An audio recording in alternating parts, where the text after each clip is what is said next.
Said we were going to start prompt. Guys, so how are we doing? So this is just our kind of like checkup. So if you have issues or problems or something that you want to come to me with, or barriers, cop blocks, and whatever it might be, please just reach out. I'm going to choose the first guy. Craig. How you doing? Oh, hang on. Just say something again. I can't hear you. Oh, there you go. I think I can just about hear. It's very low though. Okay. Oh yeah. Can you hear me? Morning, James. Yeah. How you doing? Excellent. Yeah, good. Thanks. Yeah. So I'll come to you first because I know we spoke recently anyway. So I thought we would talk about that because that's where you are is where I feel quite a few people are. And okay. I will probably answer many questions. Good. Okay. Yeah. If you're happy to share with what you told me.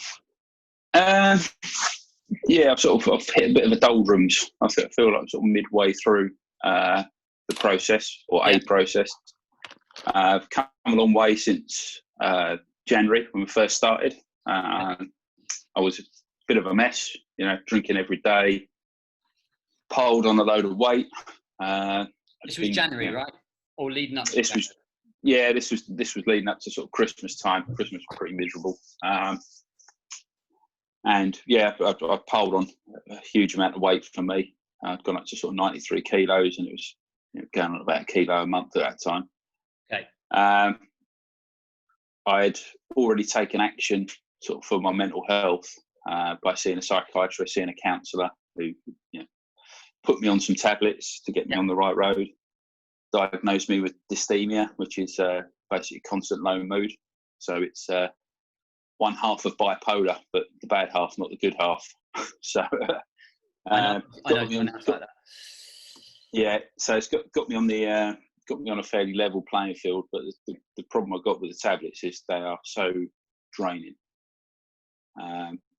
They help you sleep. that was part of the problem. Was an overactive mind.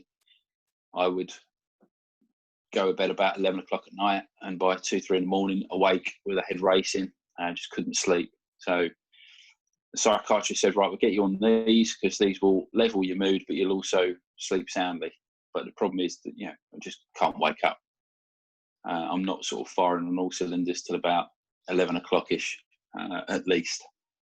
At the moment, and it's almost like the tablets make you drowsy. Yeah, they do. So getting up is a challenge. I went through a phase, and this was back in January when the weather was crap.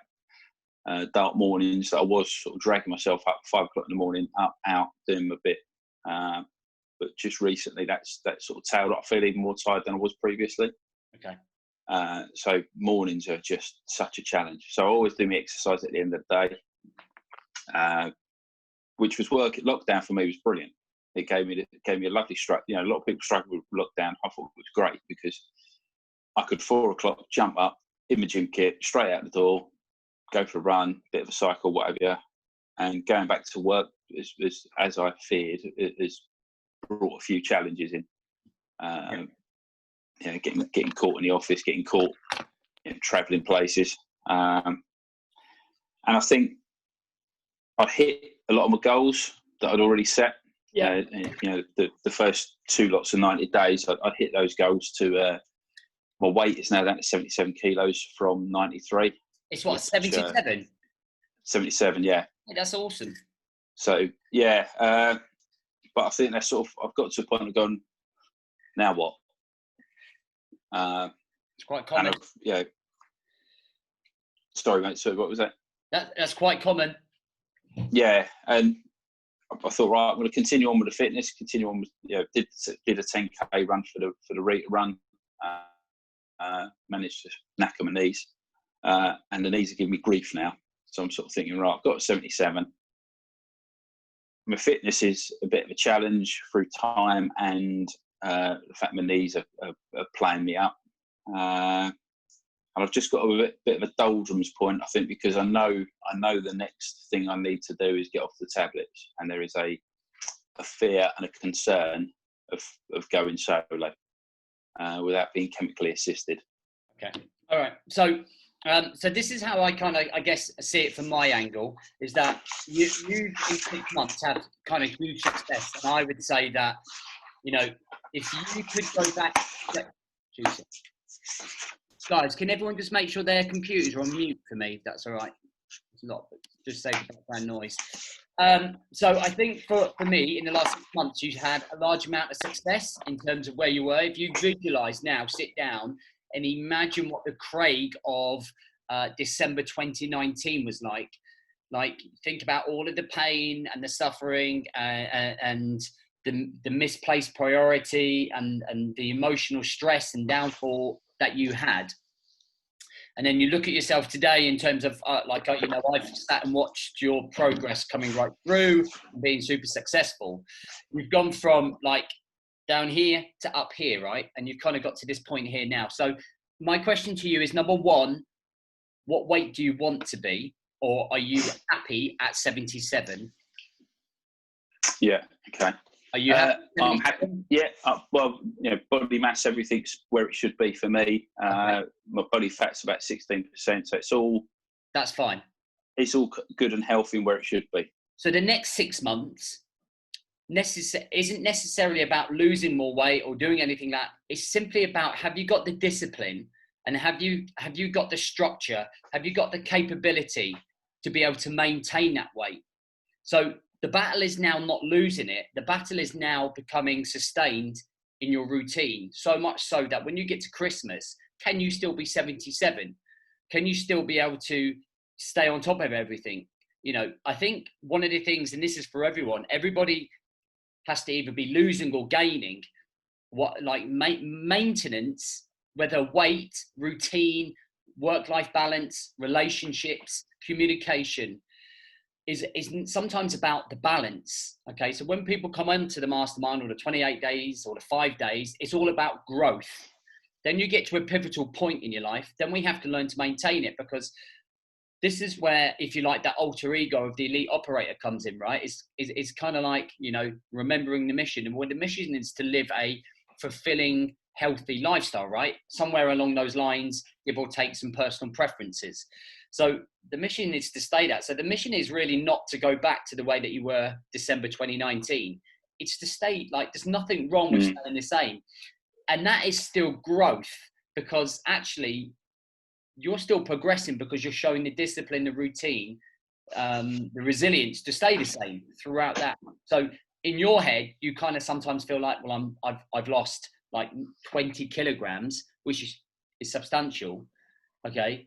But like now you've got another, if you kept on losing another 20 kilograms, you'd probably be dead or close to being hospital, right? So it's kind of like, okay, Now the challenge is, can I be 77 by December? And I'm going to give myself 3 kilograms to minus or plus that I'm not allowed out of that scale. So your goal is to go, right, let's say you're 77. I can't go over 80 and I can't go below 74. That's my bracket. Okay. And that is going to be a challenge in itself. Okay. Now, in terms of coming off the tablets,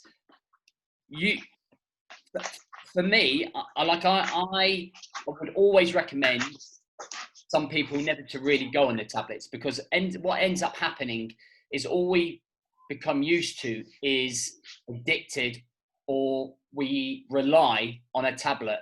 Now, sometimes, like, you know, this is just my personal preference. People may think different, like, but I think when you become used to taking something that initially makes you think, oh, this equals balance, this equals a better life, this equals me being able to live the life that I want, you relate that pill to you being stable.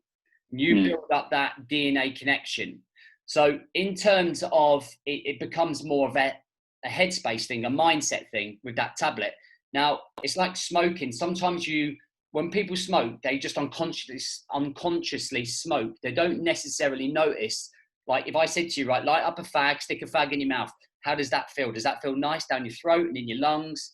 Do you know what I mean? And when you suddenly consciously realize how disgusting cigarettes are, that's when you want to quit. That's what makes you quit. Now, when you realize, does that pill really make you stable, or are you actually doing it yourself and you've built up this relationship with this pill or the tablets that allow you to make you think that they are balancing you out? And the only way that you are going to know that is by slipping and streaming off those meds, to be able to sort of go, right, is this, can I do this by myself? Can I not? I know that John Talbot did this as well, and he slowly reduced the amount of dosage that he had, right? So he was on, I think, 25 to 20 to 15 to 5, and slowly weaned himself off over a 4-month period. And I think anyone that I've worked with before who've been on meds, I've come off it and said, like, I think I was just hooked on them, or I just relied on them to mentally stabilize me. You know what I mean? So I think fear is the thing that stops us from doing anything.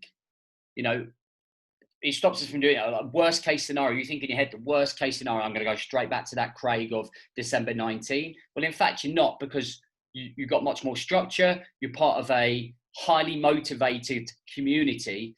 You've got a mentor who you can reach out to when you need to. You've got a more supportive wife. You understand yourself better. You know, if you go into a football match thinking that you're going to lose that game, you're going to lose. If you go into that situation thinking, I'm going to fall off the rails if I don't take this pill, then you're going to follow that. And I think that you follow on what you focus on. So if you're positive and go, I don't fucking need these pills anymore, they're done. I'm finished with them. I don't need them. I'm strong enough to be able to sustain myself without them. I know my routine. I've got the discipline. I'm being held accountable. I don't need them anymore. And I think that if you had that approach and you went into it, and I always use the ultra ego of that elite operator, but you put that helmet on, you put that hat on and go, I'm going to smash this. I don't need this. Do you know what I mean? I think the way that you do that is in line, parallel with you trying to maintain everything for the next year. So when you say to me, now what? Okay, lose the tablets. Let's establish maintenance for the next 6 months, and let's see if you can do this till and that will be a year having been with us, and getting to that January point and saying, I'm not on meds, I've maintained my weight, I'm in a really good place, and I'm winning. So answering your question, now what? That's what I would do. That's it. Yeah. Does that make sense? Yeah, I've got an appointment with the shrink next week, so that was my intention to say to her, you know, it's time. We've got this far. I need to come off. I suppose, it is fear and trepidation. I suppose there's a little bit of a sitting in the comfort zone as well. Yeah. Do I want to break the comfort zone and go for a rough ride? But nothing comes easy. Is it going to be a rough ride? I don't know. And I suppose that's it's that not knowing. It's not knowing. And and I suppose in a way not having something I've not got full control over. If there is a chemical imbalance at start, what I don't want is mood swings. What I don't want is But you have coping mechanisms now to deal with mood swings. You have the coping mechanism. You know what to do. Like, just in a short space, like 6 months is a short amount of time in terms of the personal development you're doing in the mastermind. But you have 10 times the support you had like this time last year, right? So you have much better coping strategies, more controlling strategies. You have people to help you. There's people around you in this group, me, Louisa, everyone else, to, like, when you're there, just to bring you back down to earth and kind of go, hey, you know what you're meant to be doing. And if you follow the process, I truly believe that you got the strength to be able to get to the end of the year and be like, smashed it. Yeah. We're going to do it. We'll go for it. Okay. So I would say that in terms of like your 90-day plan, the stuff that we've just spoken about, so your your 90-day plan and your end of year plan, is that something now you're going to have to go away and readjust in terms of like what we've just spoken about? Not really, because my 90-day plan was to be med-free, in the next 90 days, or at least substantially weaned off of the things in the next. And it was keep weight constant was my priority task number 2, with a realistic calorie intake, and build on my health and fitness. So that was part of that health goal. Great. Okay. All right. So that works nicely with what you've written down, right? Yeah. Okay. So let's do that. And then when we do the next online seminar, we can kind of have a review and that. Anytime you want to reach out to me and keep me updated on that, just message me on the app. Let me know how it goes with the counsellor and what you've kind of decided. And then just kind of like, and that's the same for everyone. That's the whole point of the app, is that, like, you just keep me informed. The first hour and a half of my working day is dedicated to being in the master, is to you guys. I write the article, get back to everybody, and I have that conversation with everyone. So, like, keep me updated on how that goes. And hopefully next time the bag's under the eyes will be gone. Had a long night, have you? Yeah, every night's a long bloody night on these things. So yeah. Okay, I can't see any benefits from what you've said on them at the minute. Like, I think not now. No, and I think when you go in, you should go in with the attitude that, all right, I'm coming off my meds. Don't see what you say. Just say, this is what I'm doing. This is my intention. So this is my intention. Yeah. Cool. I would even challenge you not to take any more. I'll see what she said. I don't want to go through any side effects that might cause. What dosage are you on? The maximum 45 milligram. Okay. So certainly, like, if you're on that much, I didn't realize on that, but it's maybe coming down to 25. Yeah. For a month, and then maybe 15 the following month, and then maybe 5 in October, and then almost kind of like, I think what would be really good if you have a deadline day. Yeah. I say the 90 days was intended to be antidepressant free. Okay, that's fine. All right. Yeah, as long as that's achievable in 90 days. That's why you're so tired, because your dosage is like, I didn't realize you're on that. Yeah, yes. It's the maximum amount. The trouble is, coming off them too quick, it can cause all kinds of suicidal thoughts and stuff. And I don't want to go down that road. But yeah, that's fine. Yeah. Okay, so let's look at that winning process and let me know what you come up with the counsellor. Cool, excellent. Nice, great. Thank you, Joey. Thanks, mate. Worries. There's any volunteers to come on? Let's go, Dimitri. Where you gone? Just put your hand up. Disappeared. What's up, brother? Yeah, all good and self. Good, very good. I'm loving the 80s headset there. Like customer services. Hello, madam. How are you? It's the only thing that keeps me sane in the house with the kids running around and trying to work from home. So mostly noise cancelling headphones. I'll call it that. Mostly. I love it. Yeah, right. Tell me. Long story short, and then we can go into more detail after that. Especially as part of redoing the 28-day program, a lot of things have come into stark contrast, especially when doing the life audit thing. One great thing is how much things have improved since the first one I did in Jan. So I'm super pumped about that, which is great. The thing that's kind of slapped me in the face a bit, and it's something I've kind of felt for a while, but I was able to define it now, was my health scores are still pretty shit. And a lot of that has to do with my physical health. There was a portion of time to do with my physical health. So my weight specifically, right? And the knock-on effect it has on that. So there was a portion of time, especially around, the time that COVID hit, all the shit that happened at the company with us potentially closing, stressing about it being a going concern. How do we refinance all the kind of shite?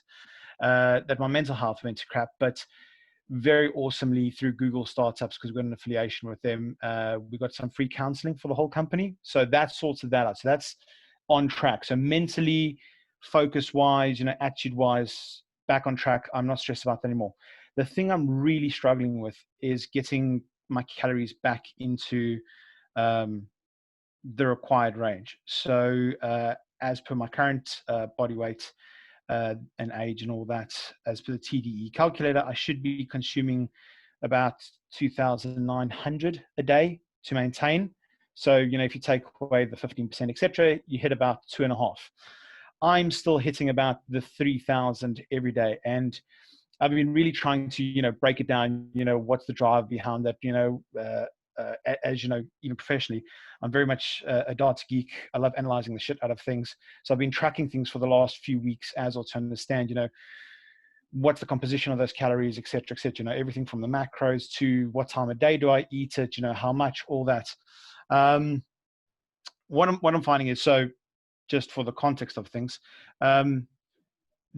one thing I managed to define at the last 28-day program was why I eat. Now that I've come to terms with, but trying to move on to the next level and be more conscious of what I eat and how I eat has really been a struggle. It's great knowing, why I'm an emotional eater and why I'm a comfort eater, right?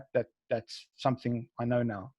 But really struggling beyond that, and especially I was doing really well, like I said, up until all those troubles started around March, and have just been kind of like hampered in getting back into it. And even though I love your exercise of, do I need this right now?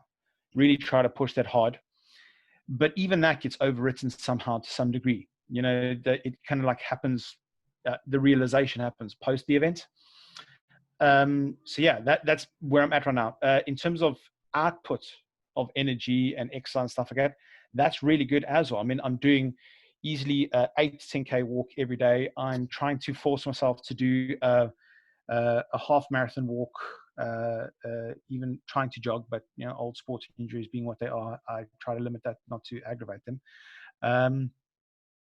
At least once a week, if not every 2 weeks. So I'm doing, a 20 to 25K walk as well. I'm doing HIIT sessions daily, anything between 10 and 20 minutes, all that kind of stuff. So output wise, I'm okay. But the problem is you can't out-train a bad diet. And that's where I'm at right now. That's where I'm really stuck. And it's the one thing that I know will have the biggest knock-on effect on everything else because of mood, just self-confidence, all that type of stuff, the cliche stuff. And that's where I'm at. Okay. So you tell me why you're an emotional eater. So it's from two key things, really, if you had to rewind to the beginning of time. So growing up in a Greek household, everything was validated through food, shall we put it that way. So you had a great day at school. Oh, well done. Oh, let's celebrate. Let's eat something. Or you had a bad day. Oh, it's okay. Have something to eat. You'll feel better at the end of it. That together with the frugal upbringing that I had, because my folks were really, immigrants to South Africa, et cetera, stuff like that. Work hard, spend almost nothing because, you just got to get by. Their definition of reward / a good time was, Monday to Friday, you work hard at school, it's no aberrations from that.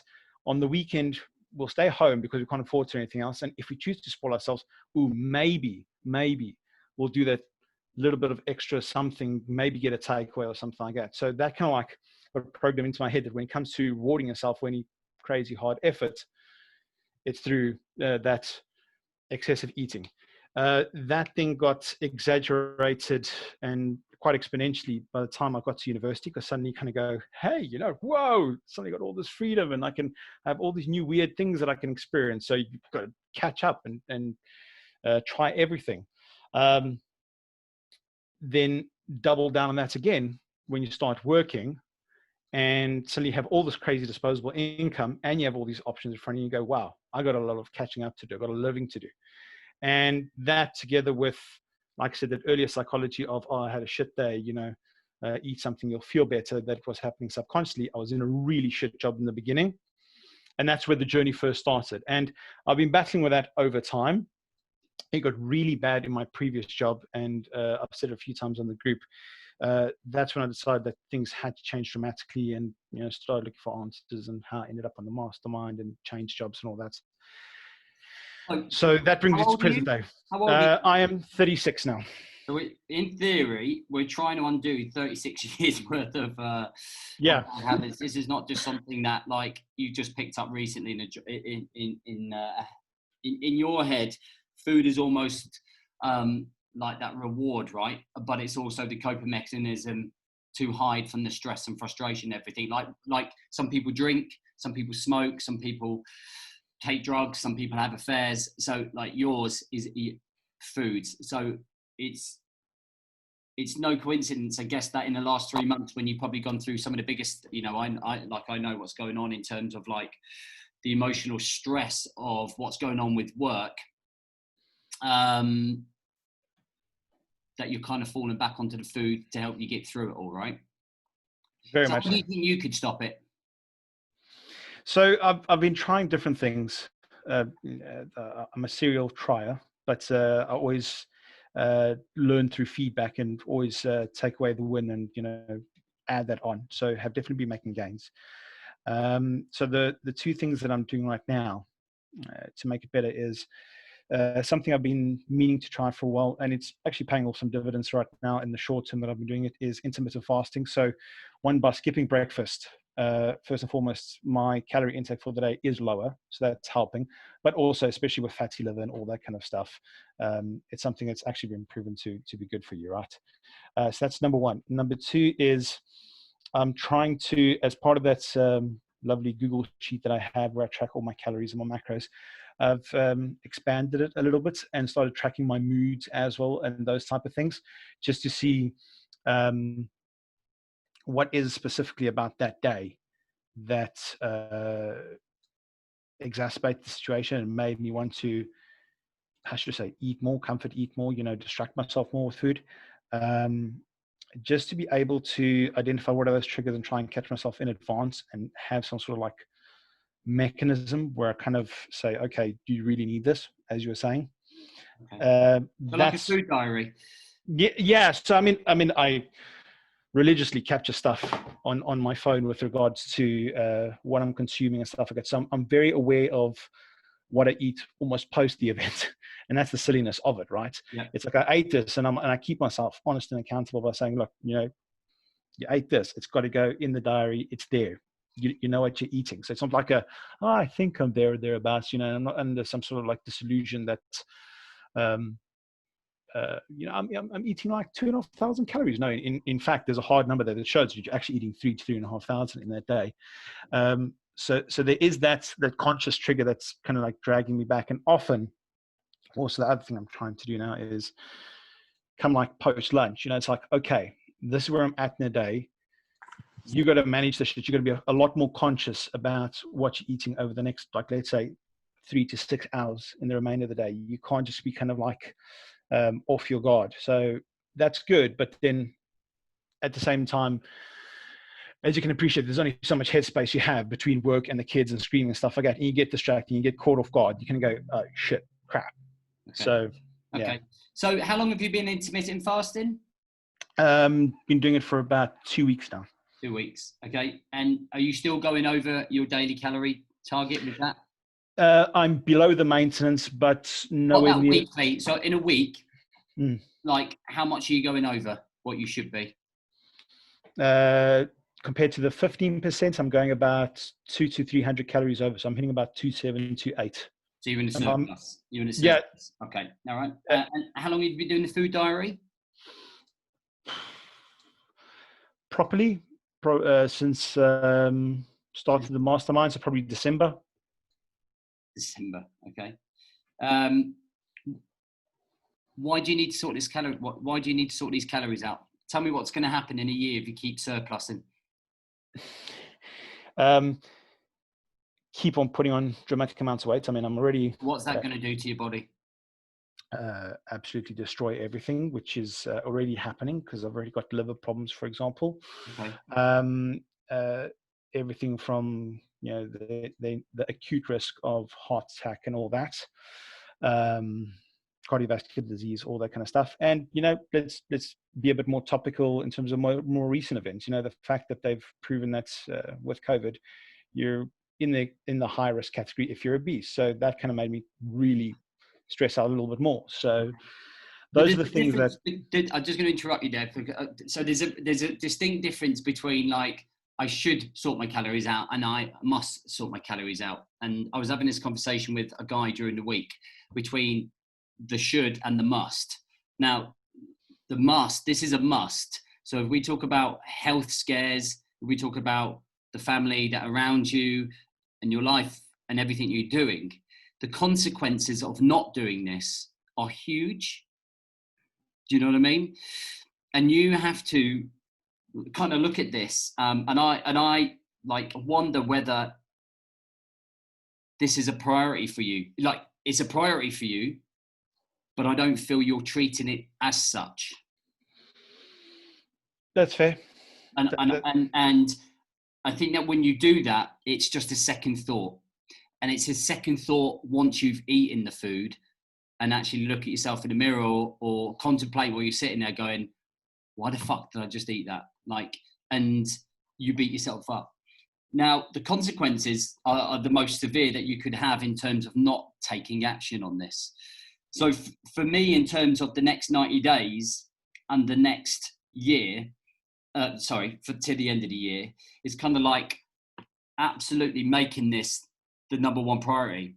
So, and what kind of baffles me is the imbalance of how much you're throwing in. And I personally think because you're doing so much activity, it's your justification to eat. You're like, that's fine. I'm doing loads of hits. I'm doing loads of runs. I'm doing loads of walks. So fuck it. I can have the extra. I can eat that fucking Belgian bun. I can have those extra eggs. I can eat that stuff.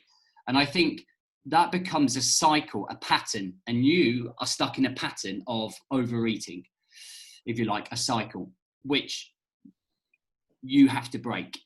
And the connection and the desire and the passion for you to do that should come from the fact that, you know, if this doesn't happen, I'm at risk from COVID. I'm at risk from high cholesterol, blood pressure, diabetes, heart attacks, which your life could substantially change for the worse.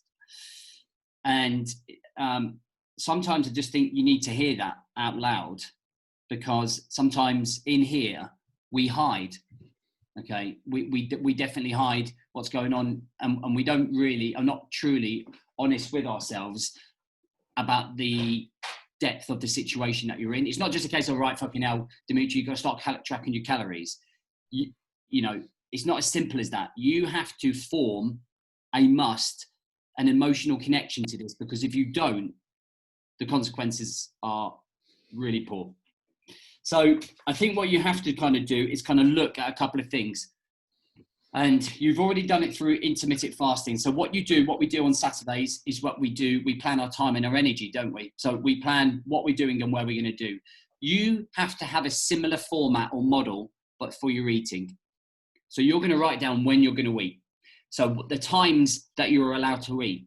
You, even if you wanted to go a step further, allocate that amount of calories that you can have at that particular time. Now, this is going to take effort and it's going to take time. But if you don't do that, you know, the consequences are severe. So grabbing your diary, or if you've got the journal that we've got, just draw up something similar on your phone, on your computer. And I want you to map out that and try that. Okay. And then I want you to now, instead of going for 2,500 calories, I want you to aim for 2,000 calories. The other thing is that you are constantly going over in the surplus. If you change the target that you're heading, in theory, the way that you're currently conducting yourself, you should hit your 2,500, right? So the minute, if your target's 2,500, you're hitting 3,000. So logically, if I said to you, your target is 2,000, it should actually be 2.5 with the way that you're going. Does that make sense? Yeah, perfect. Perfect. And I just want you to focus on those three things: the food diet, the food timetable, the 2,000 calories, and I want you to write somewhere on the back of your phone here, if I don't sort my calories out, I could die. Yep. And that's about as blunt as it could be. And it's just to extend on that even a little bit further. The biggest fear that I have is, forget me, you know, the problem that I create for myself. And, you know, the obvious consequence of not being around for my family. Worse so is my fear that I'm a terrible role model for my kids, because they see that it's okay. And then this just perpetuates into the next generation. And I'm just like, no, this is bullshit. Like, that's just the worst. That's another big emotional connection as well, you know, leading from the front. But I can see by your face that it like, you know, that's just kind of smacked you in the face a little bit. And it's hard, but that's the whole point of doing this. That's why I'm here. You know, I'm not here to say, "Oh, Dimitri, it's going to be all right," because it's fucking not. Do you know what I mean? It's not going to be all right, and you have to sort that out, and you have to keep me posted. And I want you to give me every single Sunday. And if you don't do this, I'm going to kick you out. Every single Sunday, write this down. I want you to give me what your week. You don't need to write "Hi James" all that. You literally put your target calories and your actual calories. That's it. Cool. I just want you to post that to me I might not even reply, but I just want to see every single week what you're doing. Happy? Sorted. All right. Nice. Very much. Thanks, Dimitri. Well done, mate. Thanks, dude. Okay, next. Arms up in the air. Let's go, Dan. I'll come to you all, guys. Don't worry. What? Hey, Dan, how you doing? I'm really good, thanks. How you doing? Good. Good. So yeah, coffee thing for us, Dan. Say again. Like a weekly occurrence for us. Yeah, you can't get rid of me, can you?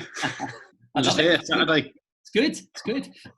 Yeah. No, last week was great actually. That was a really good session with the entrepreneur group. That's really put a bit of focus into that, which is great. We'll come on to that in a sec.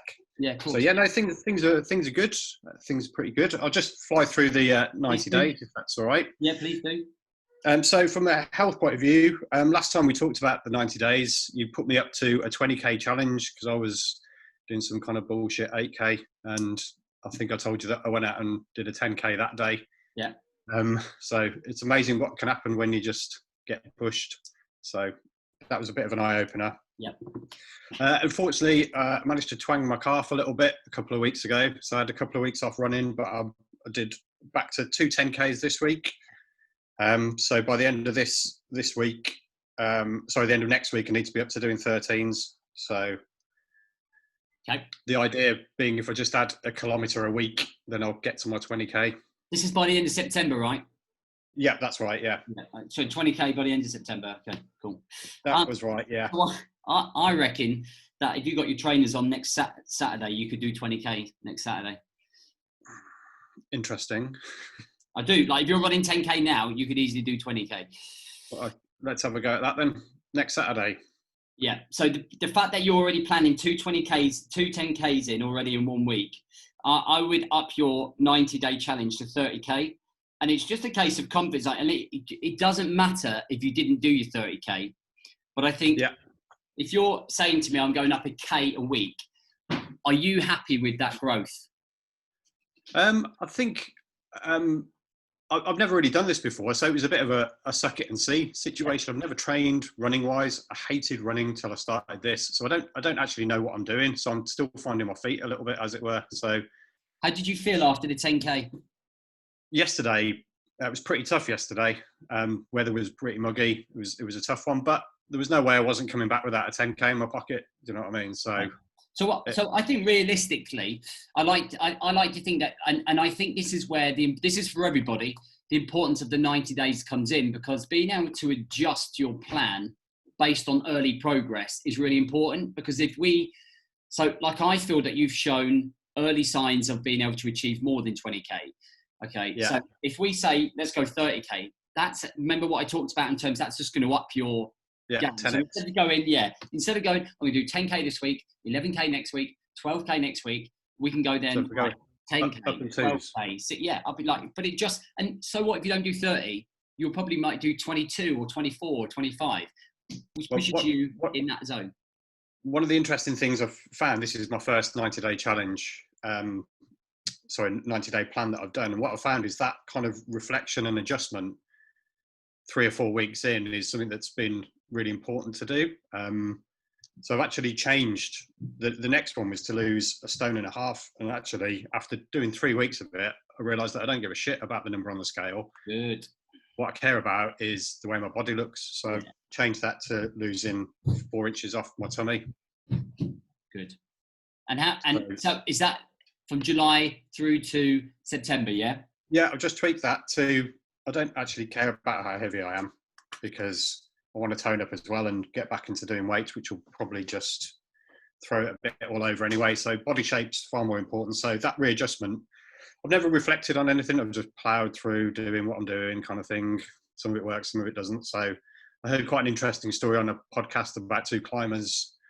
One made it to the top of a mountain, one didn't. They're both equal in talent, stature, everything else. And after the first day, one of the climbers looked to the top of the mountain and got overwhelmed, and the other looked behind him to see how far he'd come, and he was the one who made it. So that's quite a good little story I've had in the back of my head, just to remember where you came from. And like a couple of the guys were saying this morning, from where we started in April, I can't remember what it's like not to do a morning routine now, which is great.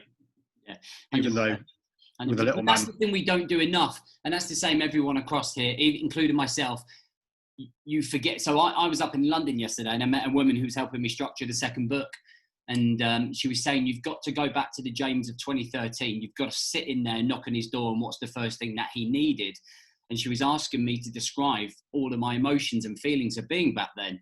And I was like, in the middle of this bar, like, I started crying yesterday in front of her, talking about it. And when you go back and you realise just how far you've come from a particular point, it makes you realise just like, wow, I am making progress, because you slip into that, oh, I'm not really getting anywhere with this. Well, this is exactly where it came from. I kind of hit a massive up, changed my body size, shape, blah, blah, blah, and then I hit a bit of a constant, shall we say, and just having a reflect yesterday really kind of hit home and made me realise just how lost I was at the start of the year, and how much further forward we are now. So you look so much healthier as well from the first time that I did a show like this with you. I remember, I remember thinking that last week actually.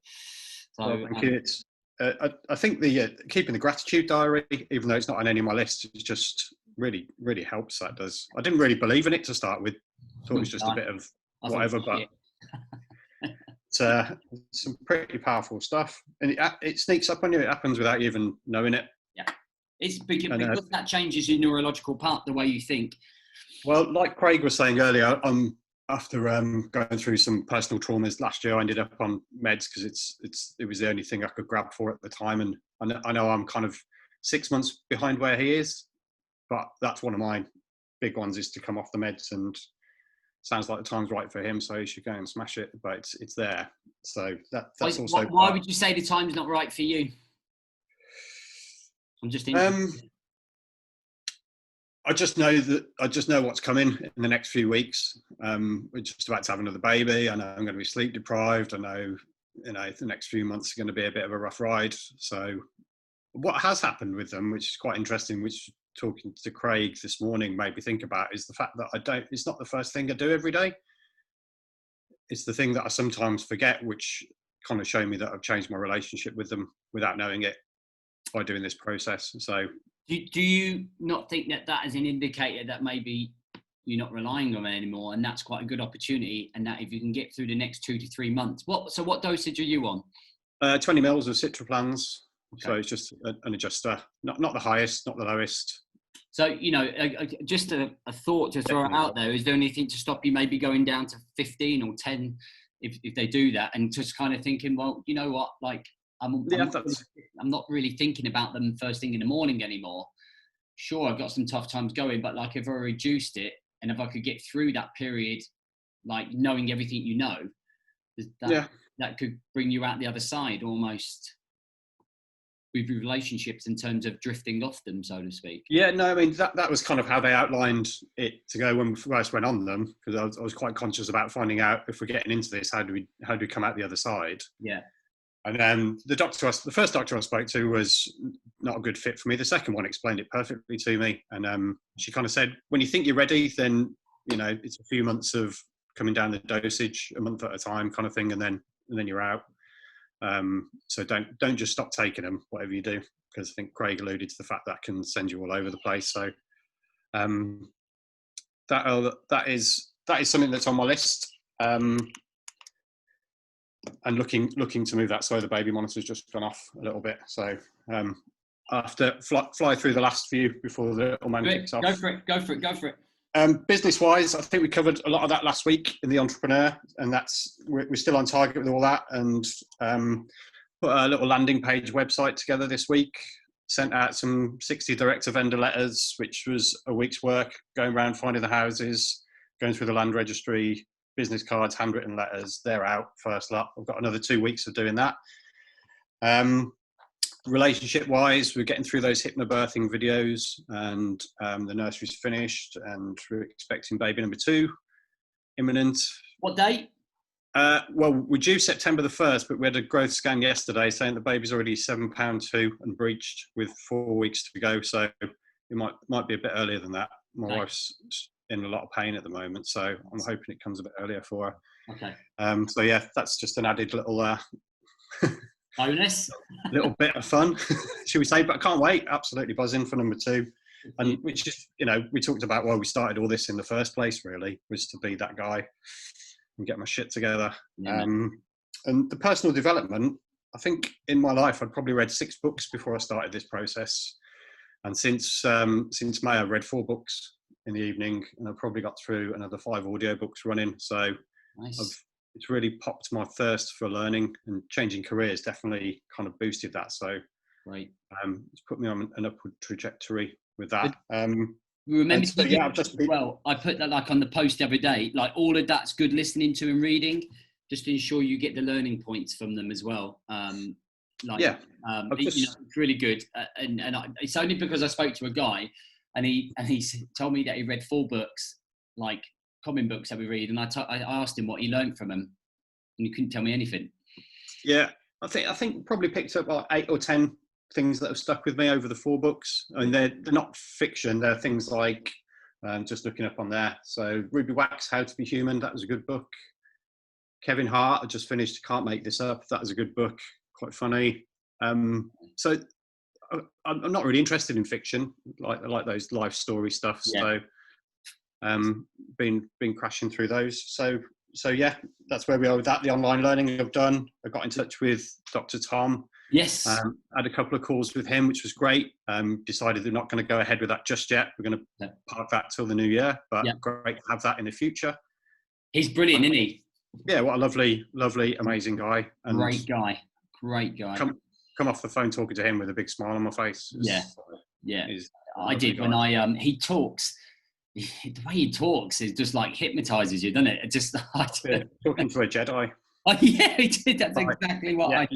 Yes, Tom. And it just even little nuggets he dropped in those kind of consultations, like your greatest gifts behind your biggest fear. That's the one that really stuck with me. Yeah, so, that fear thing. Yeah, 100%. He's going to talk at the seminar next year. Great. Yeah, I saw that on his website that he was linked in with you. And have you listened to his podcast with me? No, he did mention the podcast he'd done with you, because he said your little girl was running around while you were doing it. Absolute nightmare. She did a big poo on the floor. Right in the middle of the podcast.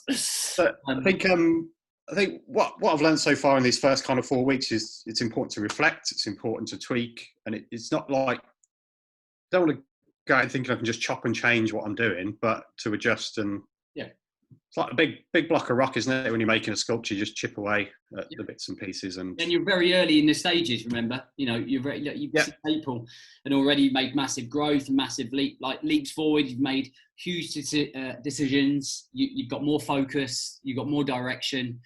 Yeah, it feels good. You'll play with your hair every 2 seconds. And it's got to look good, you know what I'm saying? I love it. It's a nervous thing, that, from work.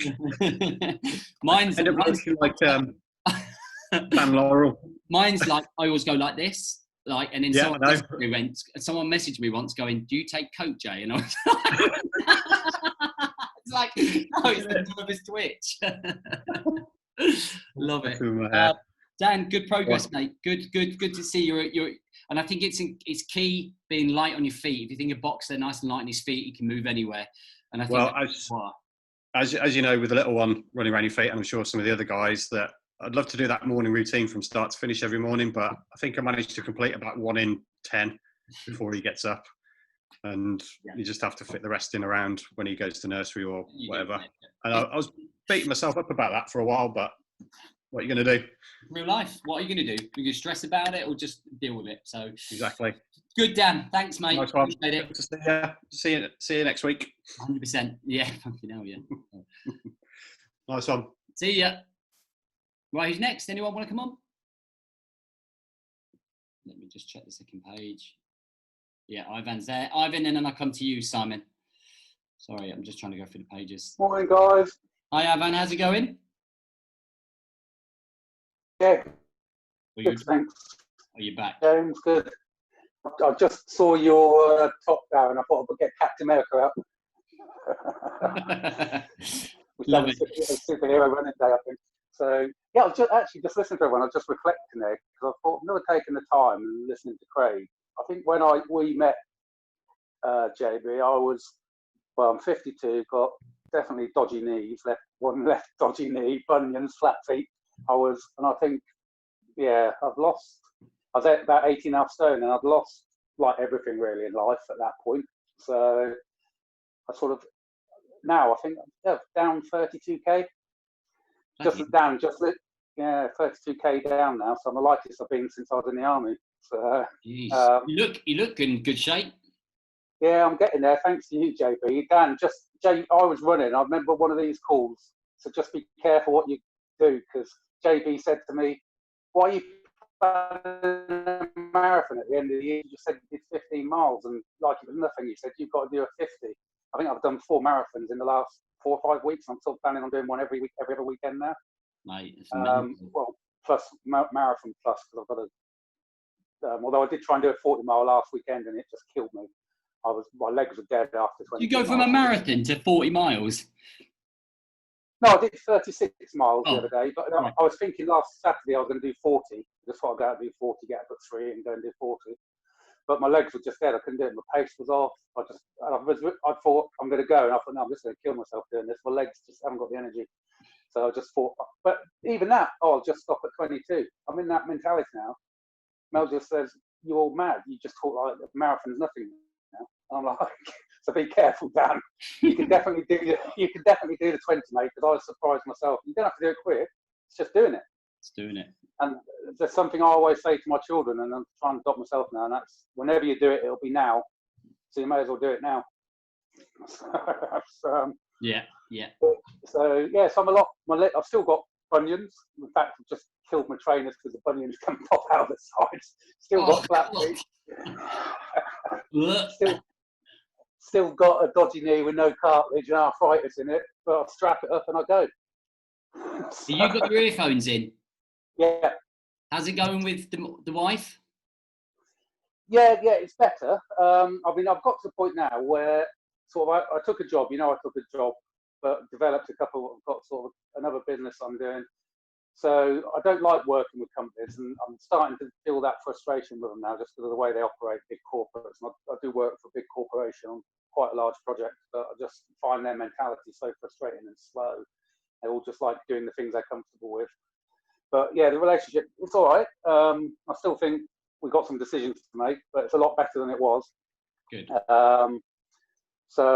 But yeah, I sort of think I've got 2 side businesses. One is already now I lost everything, Jamie, don't you? Sort of house, everything. So I've recovered, took a job with a reasonable salary, company car, but the little side hustle. One thing I know I can do is build from nothing. And that's already one little side hustle takes me 2 hours a week, gets me 150% of my salary already. And then I've obviously got the app that I'm developing. So we're using that to sort of help fund the app a bit of money. So great. But I've got this. What I'm finding now is just I don't think I've rewarded myself or thought that what I've done it's not felt like an achievement yet. So maybe I need to realise that I have achieved something. Yeah, I think reward is really important, and that's why I work off 90 days. So if I hit all my targets, usually I would take myself somewhere or take the family somewhere nice for like a long weekend or a week or something like that. And I went to Benidorm last week, and that's kind of like the reward for like grafting since January. And to be honest, like that, you can reflect, and then you can really reflect. And when I went away for those couple of days playing golf, the biggest thing that I did was leave my phone in my hotel room for 90% of the time, which I haven't been apart from my phone since January. And it made me just realize an awful lot of things, like, I think everybody's here talking a little bit about reflection, and when you don't reward yourself for the work that you do, sometimes it just becomes a bit like, why the fuck am I doing it? Do you know what I mean? So like reward things are super important in terms of, and it's not, it can be great to do it with your family, but for you as an individual, okay, like, you know, what are you doing to reward you for your hard work?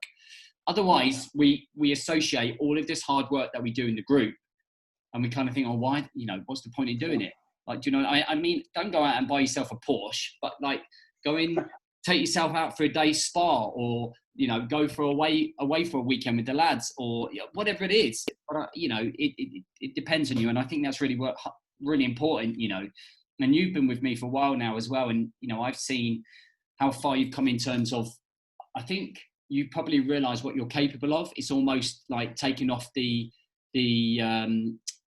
straitjacket and actually going, spread your wings, and where you go, it's kind of like, you know, it's the rise of the phoenix, so to speak, and you kind of have the confidence to go and do that. But unless you reward yourself somehow, you'll just get frustrated with it. Yeah. The thing, I've set something up, so I'm off to Prague next week on my own. I have to say, with a mate, just to go and play some poker.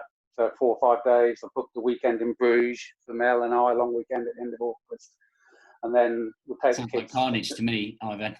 That's all right. Then I think I'm just planning on like either the Caribbean or Disneyland for the kids towards sort of October half term. So take the family away there.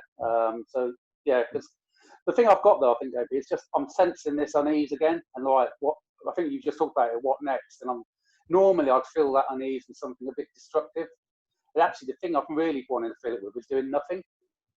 So, which it sounds odd, but I want the ability to actually choose to do nothing, just put my feet up on an island somewhere. So nice. It's as hard to relax as it is to show up. Yeah, it is. Like, and I think like with Craig, same for you.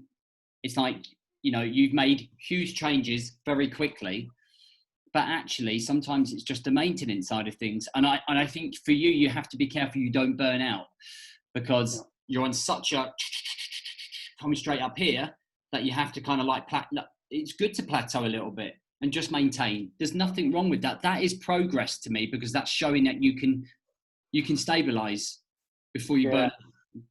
Yeah, I think I've got all that. I know you don't like the diet I do, but that, you know, just eating meat, veg, berries is good. Don't have a lot of carbs, but I don't know, you do all those miles without it. You just burn the fat, don't you? Use fat as energy. But you have to be careful at some point, because when you're running out of body fat, it's then muscle. Yeah. So yeah. So I do reward myself with a Belgian bun if I do a marathon. I reward myself with a Belgian bun every day, mate. But the sort of the unease I talk about is just what's next. I want to get to a point, and it's sort of how quickly now where when I say do nothing, it means I don't have to work anymore, or can choose where I work and when I work. So that's I'm planning on doing. I don't know if you know it, like CIMA, which is Chartered Institute of Management Accountancy. Not for a job. It's just I'm quite interested in sums and figures and maths, and how finance works in business. So quite interesting. So I'm planning on doing that just as a way of learning for a couple of years. Yeah, nice. He said to me, "You're not going to do it for your job." I said, "No, it's not really needed for a job, but it's just interesting." So I think the learning bit has been the most enjoyable thing, I think, doing this in the personal development is that personal development, starting to learn again. As Dan said, reading books, listening to more books, and just learning new skills. 100%. That's what we do. And if you think, we actually stopped learning either at 18 or 22 or 23, depends if you did uni or college, and we just don't learn anymore, right? And I think when you get into that habit and that flow of self-learning, that's part of feeling fulfilled, I think, is growing. Like one element of that is growing. Yeah, I stopped learning at 11, mate. I never got to university. That's why I ended up in the army at 17. I love it. Well, mate, I think you're good. Just keep going. Just keep doing what you're doing. Yeah, Reward yourself. With the 20k, Dan. I'll do one with you if you want. Tell me when you're starting, and I'll go out and we can be doing it together. Do you two live near each other? No, but you can just run, can't you? If you start at the same time, at least you know somebody's doing it with you. Do like a little FaceTime as you're running along. Thanks, Ivan. Cheers, everyone. 2 secs. Jay, I don't think she's wiped her bum or washed her hands. Oh God, it's going to be all over my sheets. Right, Si. How's it going, Dino? Yes, yeah. Like I said in the group the other day, I did the half marathon. I cycled it, but I just had to prove to myself that I could do it. Since I've done that, as if I thought magically, right, I can do anything now, everything's just going to happen. Do you know what I mean? And it hasn't for you? I've just stopped trying, just stopped tracking my calories, lifting weights and justifying eating what I want. And yeah. It's almost as if it hit up there and then, right, just let it go. So what did you write in your 90-day plan? About losing weight. Say that again, because you cut out there. Losing weight. Losing weight. All right, how much weight? About 2.5 stone. Okay, you want to lose 2.5 stone. Okay, why did you want to lose 2.5 stone? Have you got a microphone in?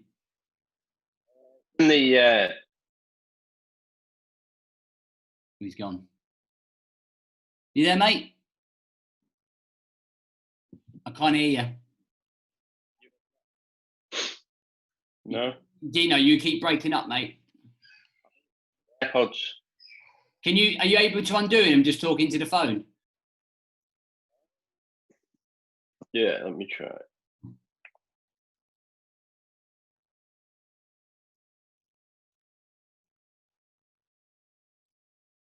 Dino, while you sort that out, I'm just going to go to Andrew and then come back to you. Andrew, wave so I can see you. There's so many. Where are you? Oh, Dino's back. Let's go, Dino, again. Right. Try again, Dino. Say something. No, I've got nothing. Say something. No, I've got nothing.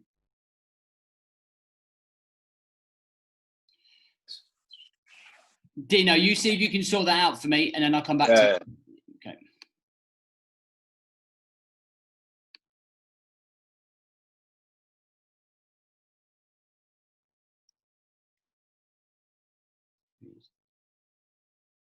Andrew Barraclough, you were next. Are you there? No. Okay. Okay, Wave, if you want to come on. Oh, there he is. Andrew Barraclough, let's go. And then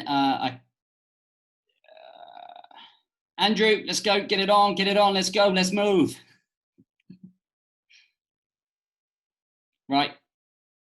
I'm going to go to Robert Gear. Robert, if you unmute yourself. Did you hear me, JB? Sorry about that. Andrew, I'll come back to you. To you. Go, Robert. Hi, guys. How you doing? How you doing? Yeah, good, buddy. Good. Okay. A bit strange. First time coming through in a Zoom call, so yeah. How's it going? So, any problems? I kind of put it up earlier on in the week, obviously, a few problems. Contacted yourself. Yeah. So tell everybody what that was. I'd been going quite well through the 28-day. Doing quite well, picking up a few things, morning routine, stuff like that. And then more the combination of kind of the work, the family life, a few things, just kind of starting to get a bit.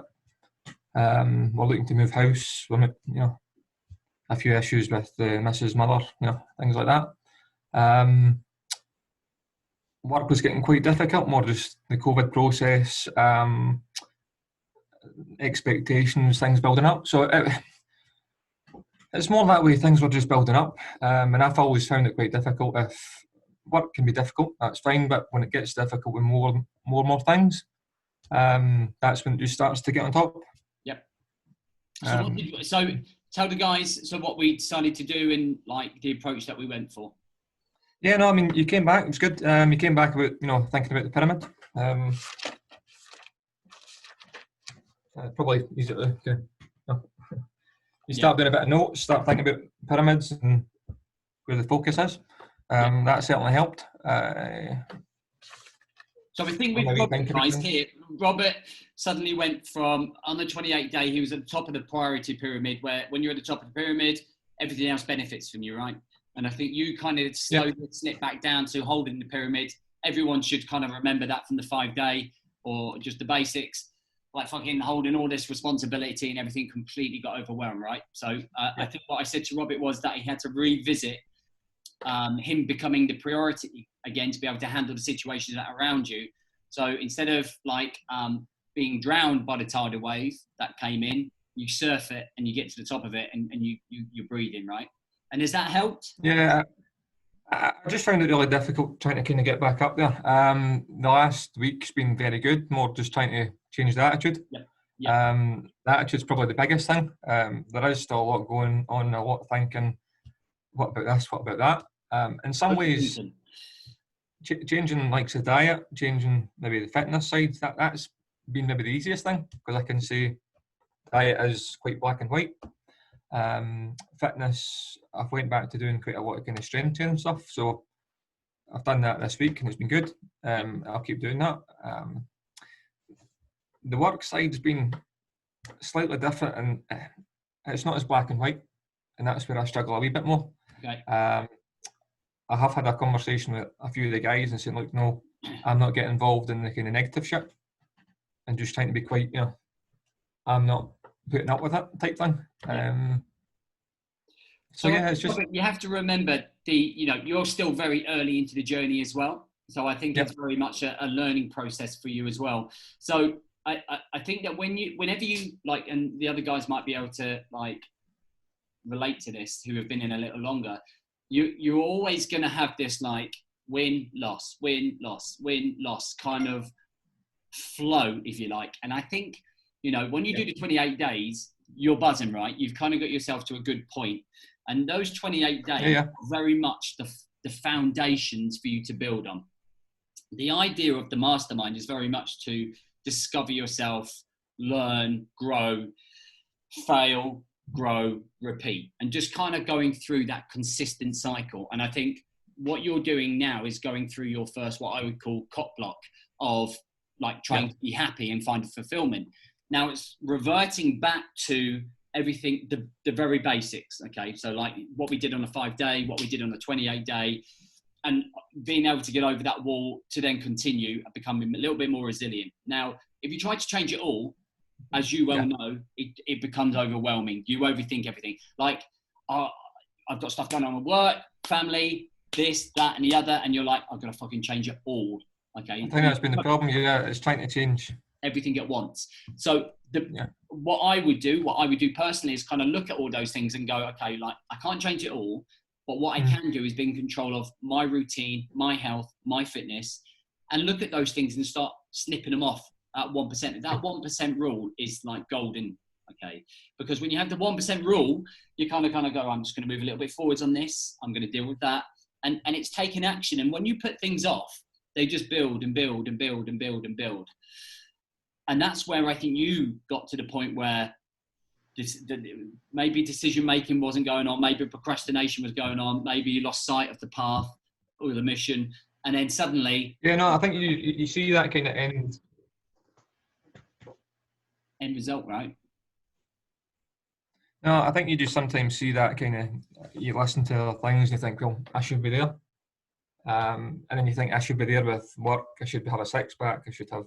anyone. Yeah, it's the level of I'm not there. So it's that your expectations are here, right? Yeah. But your conditioning is here.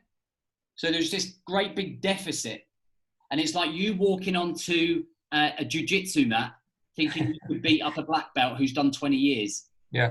And it just doesn't happen. So what you have to do is look at these expectations and bring it back down to where your levels are. And then as you get a little bit better at this routine in this process, boop, boop, boop, boop, then those expectations get better. So let me give you an example. So Ivan, when he first come to me, it was like, I want to do 20K, or I want to do this or do that. And so his was the opposite. So his expectations were low, but his capabilities were high.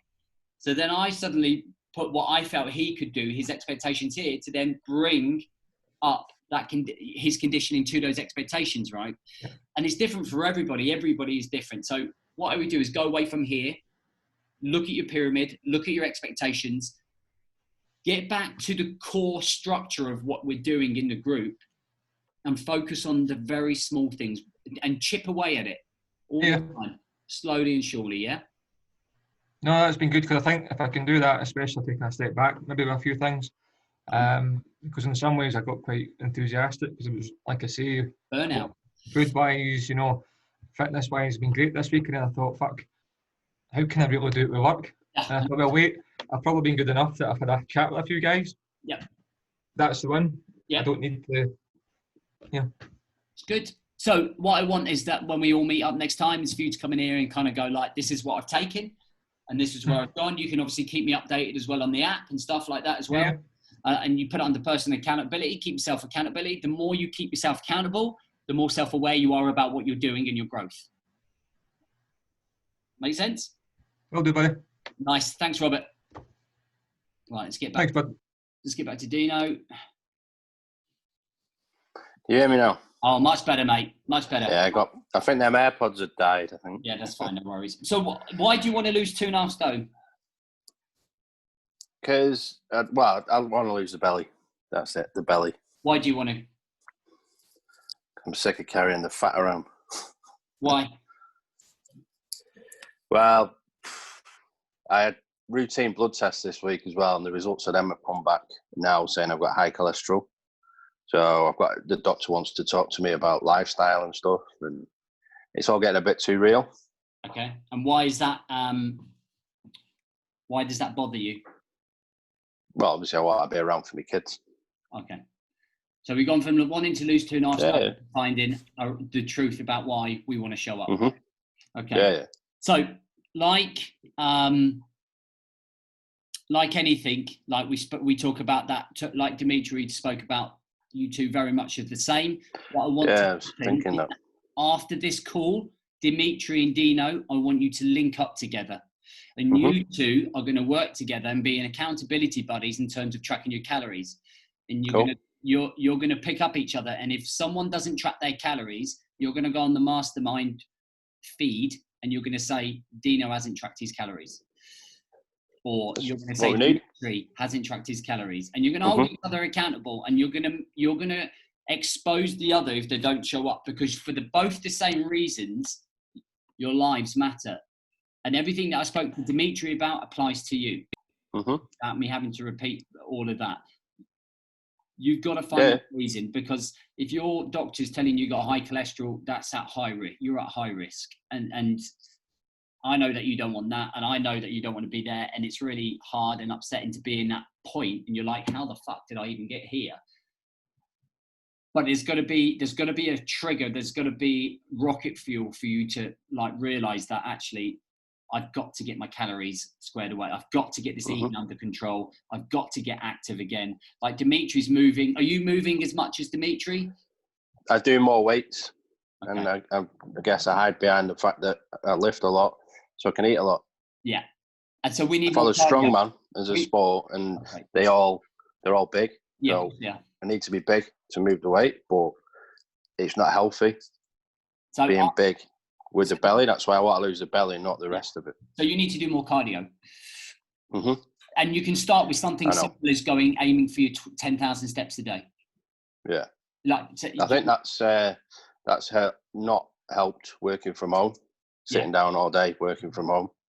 Well, you could be out doing stuff. There's nothing to stop you No, getting out and doing it's all mindset thing. Yeah. It's all like 100%.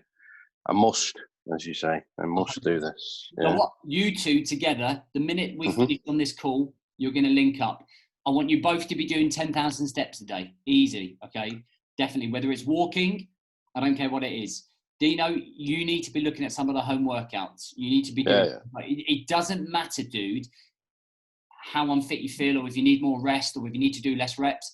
Even if you just do 10 minutes rather than 20 minutes, that's the type of stuff that we need to be doing to be improving. I know I did lose 1.5 stone in the first sort of 3 months. For last December and then through to about March, I'd lost about 1.5 stone. And it's hitting a punch bag. Something as simple as that. Yeah. Doing sort of 5 1-minute rounds, 30-second rest, continuous punching, Yeah. the weight just falls off. Yeah. But then you're introducing it's cardio just on there. excuses. Yeah, exactly. Yeah. I know what I need to do. So like you, it's just I want being you accountable message to me. doing it. Yeah, I want that's you what to it message is. me. You're going to message me every Sunday night with your weekly calorie. All right, what your target is and what you actually did, and you're going to just you don't have to write it like a message. You just blunt.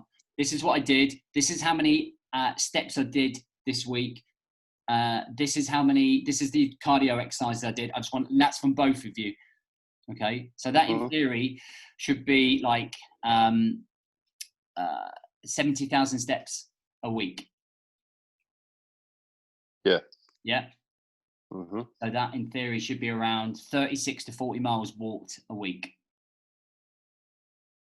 Happy with that? Yeah. Just walking. One other thing, one other thing I've started to realise why I'm not doing other things like side hustle and stuff. I've been analysing it, and I don't think it's fear of failure. I think it's fear of success. Okay. Just wondering what your thoughts were on that. So just explain to me. It's a fear of because everything I've done, like I'm in sales, everything I do, I'm good at. I always have been good at whatever I set my mind to. Yeah. So there's something in there. Maybe I've been trying to work out why I've not got the drive to do a side thing when I want to do it. But I think it's more a fear that, if it goes right and I start doing really well, life changes, you're out of your comfort zone for the better, but my life's comfortable. Do you know what I'm trying to get across? You just said it. Yeah. You're in a it's comfortable. Yeah, it's not that I'm scared that I won't do it. I'm scared that maybe it'll go too well. You know what I mean? It's weird. You're comfortable rut. That's all it is. So like I give you some. I'll give you. And I don't mind sharing it. So like over COVID, like we grew massive. Like the Man Coach brand, I decided with my coach to go all in on everything. So I took a wage cut for myself and put that into remarketing myself. So we were on the breadline for the last 3 months, but I decided to put it all in on the business, and it grew. And I felt like so anxious the week before I went away to Spain, like almost imposter syndrome, that I wasn't performing, I wasn't doing the things that I wanted to do. But then I realized I was just out of my comfort zone, because like the only reason I ever did this job was so I could hang out with that little girl and my other two, because most of the time I was away at war when I had my other two kids, and I was like, I didn't want that again. I wanted to be here. And suddenly this little side hustle that I had, which then become a job just to support us, suddenly is just spiraling in growth, and it becomes very uncomfortable. So I completely understand what you mean by that. When you get to a certain level, and after a certain amount of time, you adjust. So this is the same. This is what I was talking to Ivan about. You grow. Then you need a plateau session, because you need that plateau session to be able to absorb everything that's happening and everything you've done. If you just continuously grow, sometimes you can feel like you're overwhelmed or playing catch up. So for I can dictate the growth. I can stop all advertisements right now. I can say I'm not doing another 5-day challenge for the rest of the year. I'm just going to stay as we are. And now I would then fall into the comfort rut. Okay. But until you know and you actually start implementing this business, you're not going to know how much that's going to grow. It might not grow, but you've got no guarantees. But there's always going to be a level of uncomfortableness and being out of your comfort zone, because either one way or another, it's going to work or it's going to not. It's going to put you on the tenterhooks of your comfort zone, because you're just not used to doing it. It's not, it's like somebody who hasn't run for ages running 5K. 5K to Ivan is fucking a warm up. 5K to somebody else is how I view 100 miles. Do you know what I mean? So it's different perceptions of how you see what's a comfort zone. And the only way that you're going to know is you doing it. Yeah, spot on. So by the time we do the next entrepreneur workshop, I'm hoping to see you coming on and starting to generate income. Yeah. Happy? So there's lots of action, and both will leverage each other. You driving your new business will drive your health kick. And how you do anything is how you do everything. Does that make sense? So you're going to start taking action with Dimitri on that. you're going to start taking action on your business. That is going to drive momentum and motivation for you to want to start acting. Cool. So I'm looking for big things from you two. So Sunday week. So don't do it this Sunday, but what I want to happen is from Sunday week for both of you, like at around 7:30 when we do our weekly review, is to tell me what your target, what you're planning to do for fitness, just in bullet points, and what your projected weekly calories are. Make sense, boys? Great, nice. Thanks, Si. Right, let's go back to Andrew Barraclough. Where are you? Wave, Andrew Barraclough. Wave. There he is. Got you. Yo. Hi, Jay. All right. How's it going? Yeah, okay, mate. Well, yes and no. So I don't know where to start, really. Biggest I think pain like point. Say again? Biggest pain point. Biggest pain point? Yeah, start with that. Biggest problem. Personal development and work. Okay. Personal development, what's that? Okay, so my personal development is I want to get back into coaching, JB. So I left as a trainer. Yeah. And my focus on my personal development is just like look at doing like podcasts and sharing experiences with other sort of like firefighters, working with new training firefighters. So I've got a bit of a dream that I want to make a reality. Oh, 2 seconds. Sorry, dude. Someone's just knocked at the door. Sorry. Shush! Go to the kitchen. Kitchen.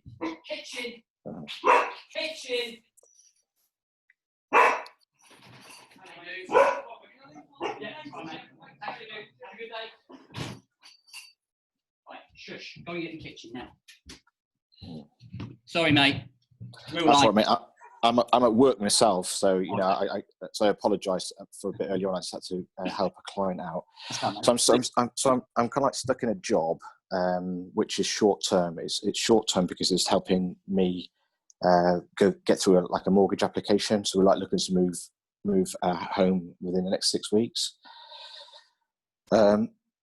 The personal development side is I recognise there's a niche which is quite groundbreaking to do with like coaching, training firefighters alongside the training team, and that's something that I'm working on as part of one of my pillars.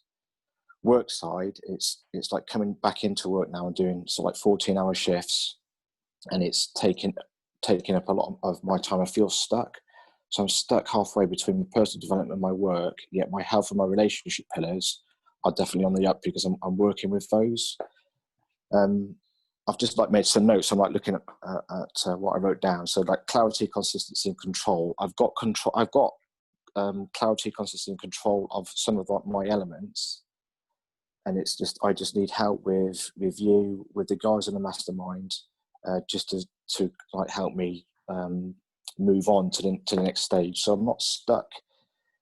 I'm not stuck with the way things are working. I see that quite clearly. It's just I just need to move up from. I'm stuck between like the mastermind and the next stage that you offer, JB. That's where I am. So right. So I just want to clarify like what you're saying. So you are doing so you've taken a temporary job. Is that right? Yeah, I've taken a temporary job. What's that doing? So I support vulnerable adults at risk. So basically, I support homeless people who are massive like substance abusers. Okay. For a charity. Okay, but you want to start your own business? Yeah, I do. Okay. So I want to go into my coaching business, and you know, this is something I've wanted to sort of speak to you for a little while because I don't want to be offline with it. So that, yeah. So I left as a trainer, and I recognised that there's more that I can do to like help that sort of like community. Okay. So when did you join the mastermind exactly? Or about 3 months ago. Okay. So you sent me an email then, didn't you, telling me about it? Yeah. Do you know what, Jay? I apologise for that because when I read it back, it was. Oh no, I'm not worried about that, dude. Yeah. So what I mean is, in those 3 months since you sent me that email telling me that you wanted to do that business, tell me what you've done in terms of developing that business. And if it's nothing, then say nothing. No, I've had a go at podcasting. So I've had a go. I followed your link up with Pat Flynn. Yeah. His YouTube is amazing. It's really helpful. Yeah. I signed up with a 5-day podcasting course. It was free online, and it gave me a little bit of structure, but it didn't really give me what I need. So I need to be able to practice this, and I need somebody to sort of help and coach me and develop me. Just practicing doing podcasting. You know how to practice doing podcasts? It's just get on and do it every day. Yeah. Don't overthink. You're for me. You're overthinking this fucking process. Like as soon as we got this call, go and do a podcast.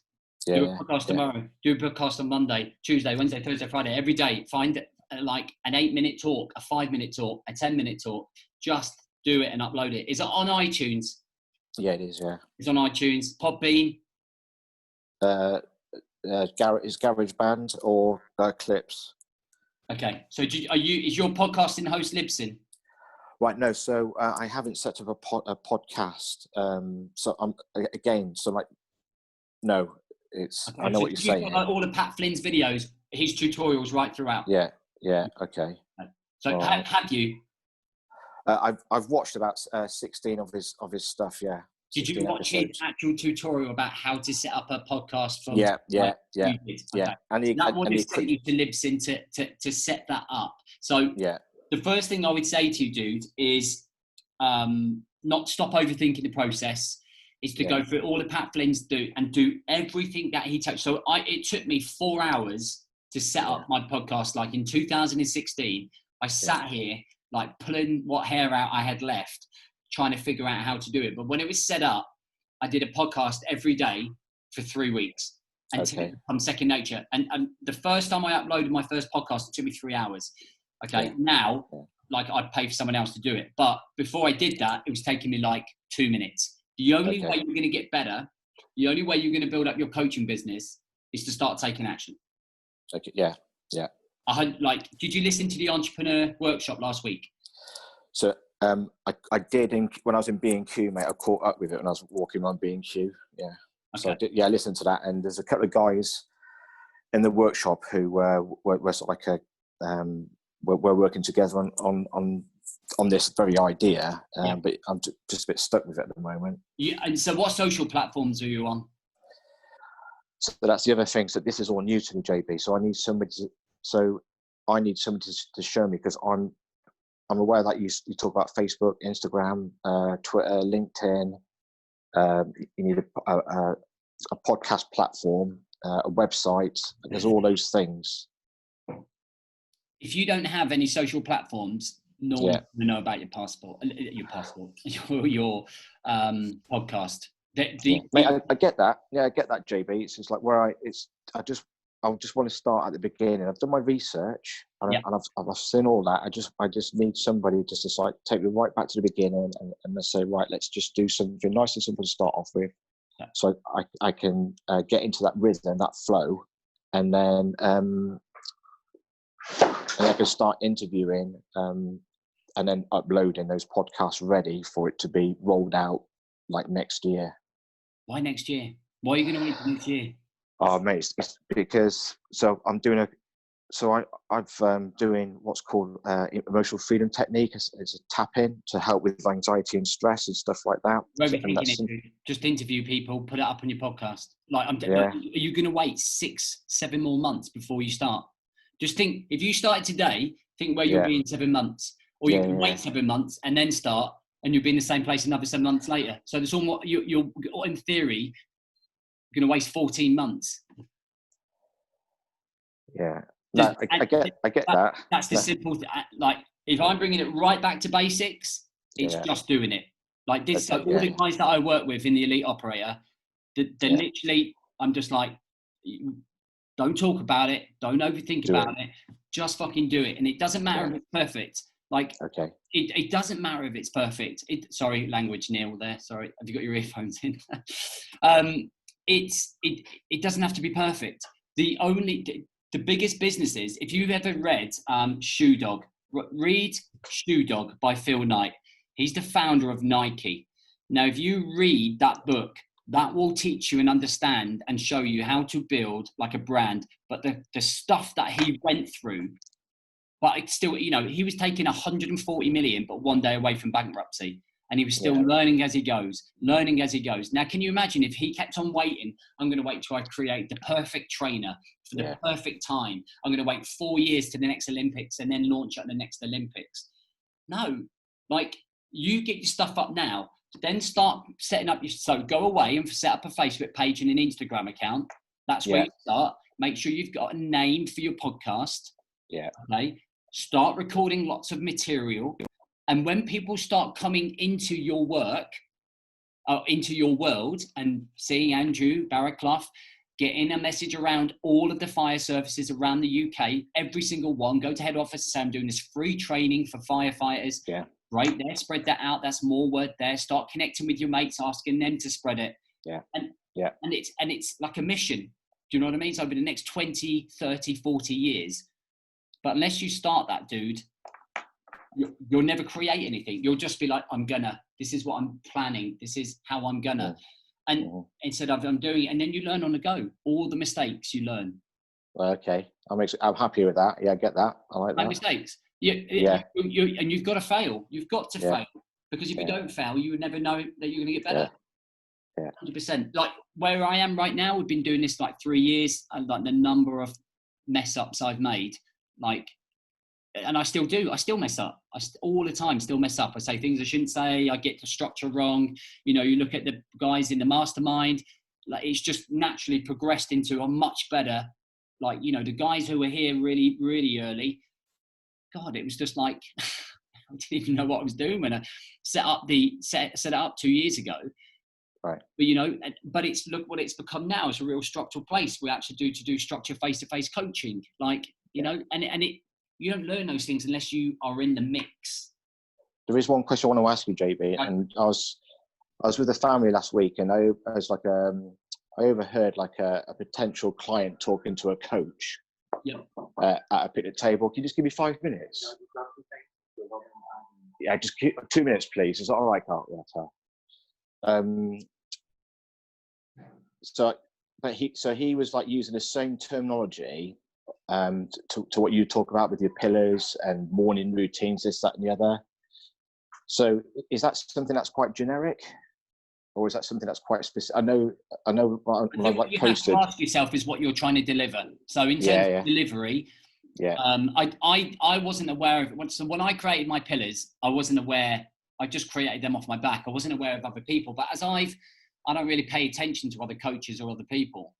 But as sometimes when I listen to people, or interviews, they talk about pillars, and I'm like, oh, must be quite a generic thing. But I think what you have to look at are values, or fundamentals, or content pillars. And I spoke about this on the entrepreneur thing about that you'll talk about. So things that you will naturally base everything you want to achieve on. So everything I want to achieve, I kind of feel like the balance of life. Okay, this is it. So 2 years ago, I was a fitness and nutrition guy. So I was trying to get everyone fit, and like it wasn't happening. And I looked at everything and why isn't it happening? Oh, that's because everyone's fucking emotionally, mentally fried. So then I started looking, okay, how can I control the business element of that so that people can train? How can I control their emotions, their actions, their decision making? And then I went, well, a lot of people are hung up about their relationships and, you know, divorced and being cheated on and whatever. So how can I control that element? And that's how I brought all those 4 pillars together. And I just went, okay, to be successful, we need balance. So balance for me is health, business, relationships, personal development. If you tackle each one of them at 1% forever, then it's going to, like, all the pillars are going to start coming up. Okay. And what was actually happening is that fitness is here, work was here, there was no PD, relationships was like this. So it's about trying to balance everybody out. So you have to look at your business model and kind of go, okay, what do I want to, how I want to coach these people? What do I want them to be successful in, and what do I need? And then build your pillars off that. Okay. Make sense? Yeah, it does. Yeah. Because I've already started on that, to be honest. Great. You get it out there, talk about it on videos, on Facebook, on Instagram, on podcasts. Like tomorrow, start, like, Don't waste time. You might be shit on video, but like in a year's time, you'll be slick as fuck. Right. Awesome, mate. Thank you. Keep me updated. Yeah, will do. Cheers, JB. In fact, Andrew, here's a bit of accountability. By a week today, post up your Facebook and Instagram group in the mastermind so everyone can see it. Right, okay then. Fucking awesome. Happy? Yeah, happy. Nice. Good lad. Cheers. Well done, mate. Cheers, Keep up the good work. Yeah. Anyone? Anyone for anyone? Yep, Peter Hartles. Peter, if you overthink anything or are flapping, I'm going to come up to Birmingham and hunt you down.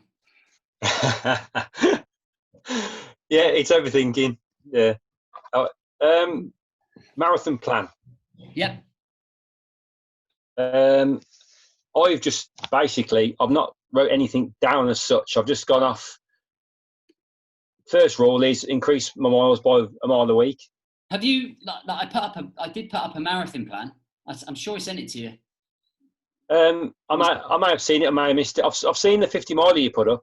No, I definitely put a marathon one up as well because people will ask. Let me just see if I've got it here, and if I have, I will inbox you on the app. Yeah, cheers. That's what I'm getting frustrated with. I've not got anything on paper as a plan. I've got it in my head. I've got it right here, so I'll send it to you after. Sound. All right. I've been speaking to a couple of different people because I'm just thinking I need to get involved with people who are experienced in marathons, who have ran marathons. So obviously speak to yourself, speak to Ivan. I've done a couple of runs with a guy from a running club last couple of weeks who's very experienced. He's given me some good tips. Right. Spoke to the coach of my running club via Facebook Messenger. Yeah. But all I've got off the back of that is really just messages. Just sort of, do this, do that. But I just, like you say, if I've got something on paper, I can just look at it, follow it, and everything else. I just want to check for you that, I'm up to 16 mile now. 16. 16. Okay, so when's your marathon? 4th of October. I've got down to do 19 miles by the end of August and 24 by the end of September. I'll send you this plan and you can review it. Yeah, all right. Okay. Don't peak too early. Don't peak too early. That's my worry. That's my next question. Where do I stop? At what point? The training? Just trying to think. So last week. So you've got we've got this week and then 4, so it's 5, 8. So yeah. So you don't really need to go any more than 16 at the minute. So I'll send you this. This is a 20-week work. This is a 20-week plan. Okay. So you backtrack how many weeks exactly it is. I think it's you're roughly around 8, 9, 10 weeks away from it. Yeah. So yeah, probably. So your peak miles. So if I work out on that, so you should be running the most is about 12 miles. So you do a 5 miles Monday, you do a 6 miles Wednesday, you do a 4 miles Friday, and a 12 miles on Saturday. So I'll send you this, and you can work it out from that, mate. Yeah, okay. Because I've done. With the Rita run, I did the 13, and then that was my second. That was my second half in 2 weeks. Then I did 14. Last week is a bit debatable. Garmin said 15, Strava said 16. So, it's one. It's the same thing, mate. It's only a mile difference, but it's stop overthinking it because I know you are. Or worrying it. So, I'll send you this. Follow the plan. Yeah, and I'm doing sort of my weekly runs, mainly just because of time to get in my goal down in the morning. I do 3 mile runs. And then I do my big one at the weekend, and I'm trying to incorporate bringing hill work into it now and stuff like that. Okay. So get used to eating little and often on your runs as well. Okay, that was the next thing. So like I said, I'm burning up. 10 mile, I'm flagging big time, and I'm experimenting with that at the moment with gels and energy bars. And don't rely on energy gels. Just things like nuts, broken up Mars bars. I used to carry raisins, bits of Mars bars, nuts, chocolates, and I would hit a ratio that I like running with a Camelback on my back, and every 15 minutes I would just eat and drink and just continuously keep myself hydrated. Yeah. No. Test it. It's about testing. It's like anything. It's like you've got to test what works well for you. In terms of the marathon, I just wouldn't get used to gels. They are good when you're having a slump and you need a pickup. But like on the 100 miler, I think I had about 6 gels. Right. And they were mainly in the second half of the race. Okay, so at the moment I'm just having the one. I'm just getting sort of 6 mile and then having a gel and then just sticking to water. Do you know like on those last minute things when you're down to your very last steps and you're kind of feeling a little bit tired and shattered and exhausted? Yeah. That's when to use your gel. Right. Okay. Okay. When how I have visualized you when you described how you were at your 10 miles. Yeah. Then have your gel. Don't just think, must be time for a gel. No. Think about it logically and see how your body reacts to the gel and see if that makes a difference. Yeah. Okay. So just backtracking slightly. Come September time, where do I stop the training? Is it like a week before then rest, or do I stop 2 weeks before? You will go right up to the last week. So like if the marathon's on a Saturday, you probably do according to this, and this is what I did when I did my first marathon, but I just can't actually remember running it, the training. You'll end up doing 3 miles on Monday, 3 miles on Wednesday. Yeah. I mean that's what I'm doing at the moment, pretty much. Doing Ivan just popped up. Yeah, dropping a line in the app. That was what I was hoping. I'm doing, like I say, I do 2-3 milers and then a big one at the weekend. Is that acceptable? Yeah, it's fine. Yeah, and throughout all of this, just keep up your mobility.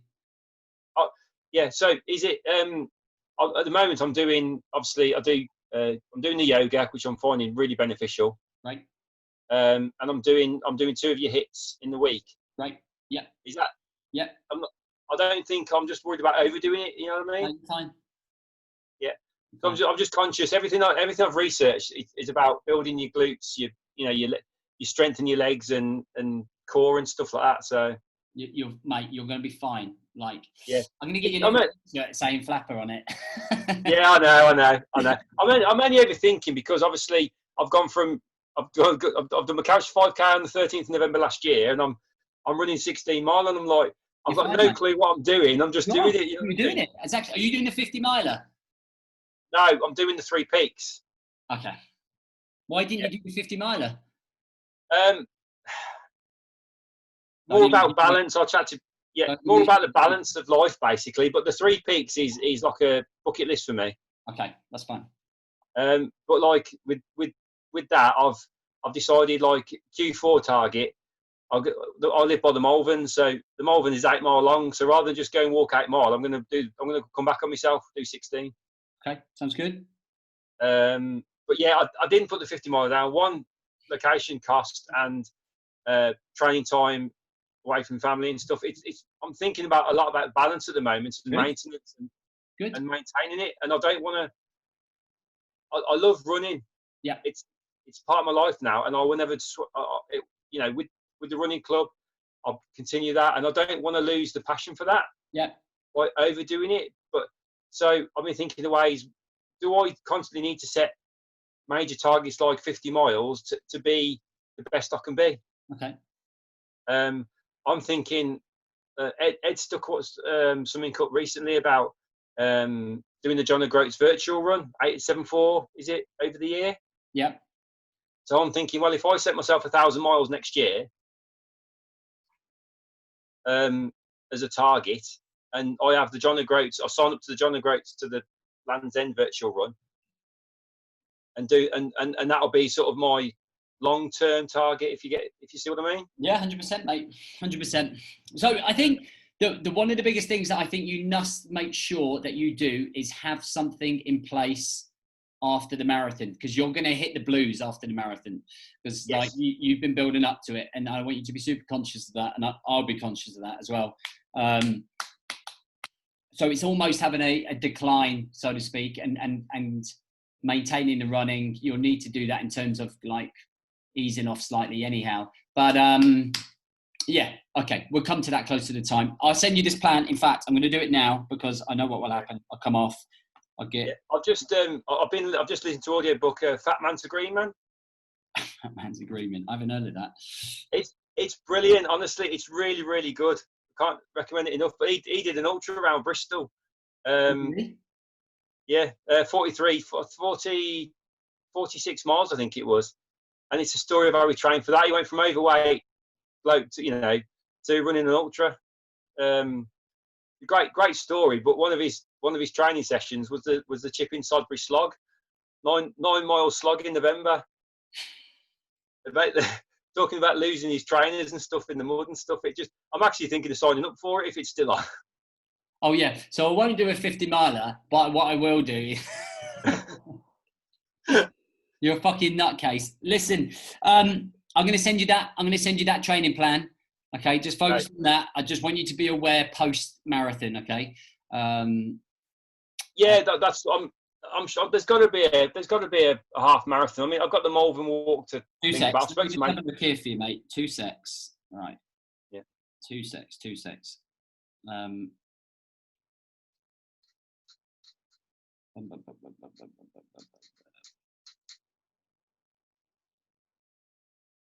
Okay, no, I thought it might have been.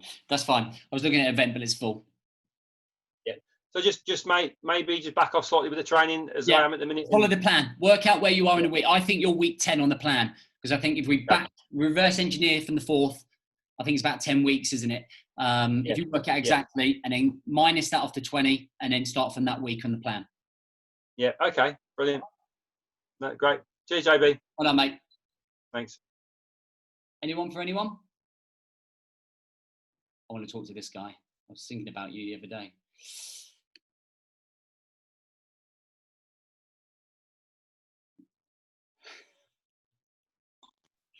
How's it going? Hi, Jack. You all right? Oh, look, he's gone. I've got him on and his connection's gone. No, I'm still here. What's going on with that shed in the background? Oh, this is my garage. This is where my desk is now. I work from home. It looks like carnage in the background. Yeah. Well, we've got half the ensuite in it. The kids' old beds. We've got new beds up for the kids because they've outgrown their toddler beds. How are you doing? I'm all right. You fucking liar. Right. What's going on? Well, yeah, I had been quite up, I think, and loving it. And now I've hit that. Well, lockdown was amazing because I've managed to get on the bike. I'm doing nearly 140 miles a week. Wow. It's been really good, and I've lost one of my 90 days. No, one of my yearly plan was to cut my business mileage by 5,000 a year. Well, not only cut my business mileage, I've done about 300 miles in 4 months. I just do 500 a week. Wow. So from that perspective, life is changed dramatically, and it's brilliant. Right. The bit that I haven't got is the 2.5 hours a day commute me time. Okay. And that's become apparent this past week because I've dropped down. I have been on a high. I've dropped down. I'm starting to contemplate, what is the problem at the moment, and we're still going to bed late. We're eating late. I'm getting up early. Not early. I'm getting up normal time. What time's normal time? 6. I tried getting up at 5. It's just too early. That was last year. Sometime tried that for a while. I was just knackered. So 6 a.m. The girls are up at 6 as well. How old are the girls again? 7 and 4. Okay. So you're not getting anything done basically because they just want to be with you. Oh well, not mostly. No, because they still want their mum because she spends all day with them. So I sit on the patio. I have my cup of tea. I'm out there for an hour.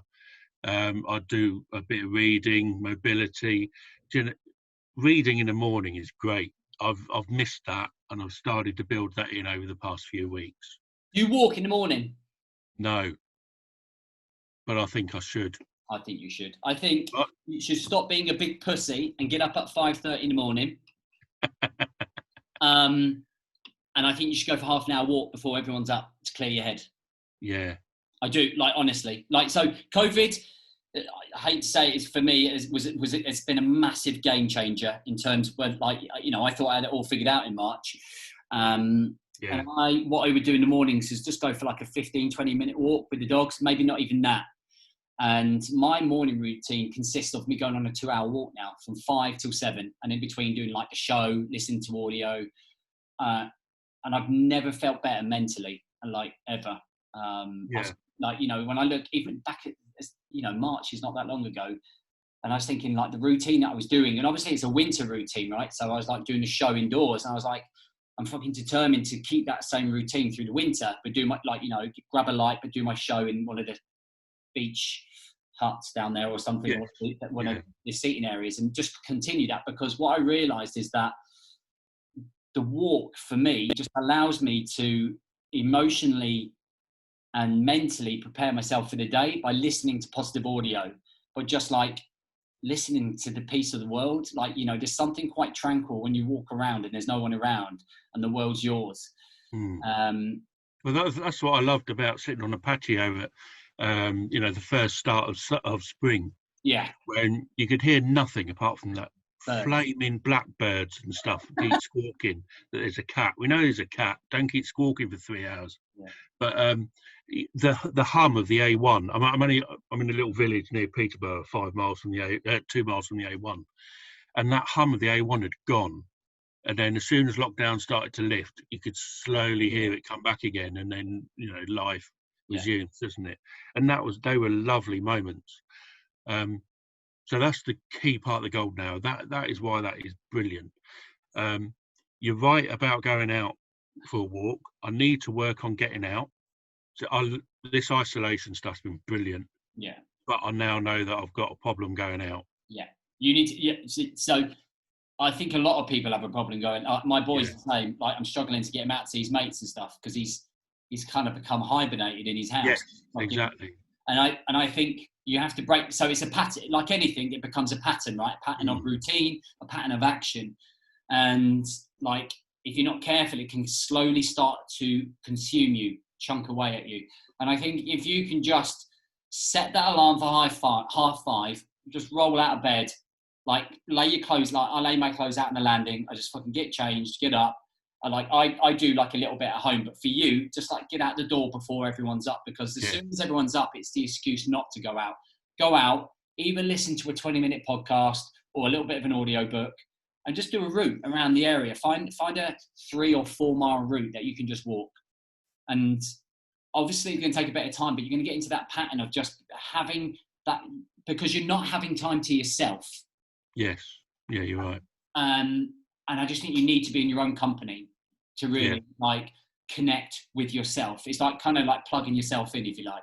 And I think that's really it's the magic time. Like for me, 5 till 7 in the morning for me is magic time. Okay. It's the golden 2 hours, if you like, but try it. And I think it would make some difference. If everything else is kind of going well. Yes. Yeah. And I think that's become apparent this past week when I've, work's been busy and I've had the odd nap in the afternoon. I've put my feet up, put my head against the wall, feet up on the stool, and have a little nap while it's quiet. Always set my alarm. And then you wake up and you think, gosh, I shouldn't be dozing off in the day. And I need to have that time again to myself. I'm going back to nearly a year ago in the 5-day challenge, the 6-week 0 to Hero. They are the key points. And I've signed up again for the 5-day refresher this week. Just because I think you said it on one of your posts this week. It's about the consolidation and the velocity of learning all these new things. You grab hold of that, you feel amazing because you feel absolutely awful at the bottom you ever could before you start on this. Yeah. Well, I did.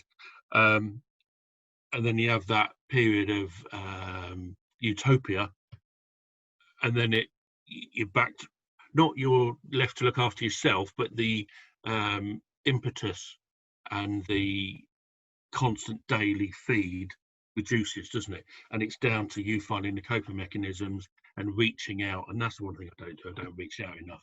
Hence why you've picked on me this morning.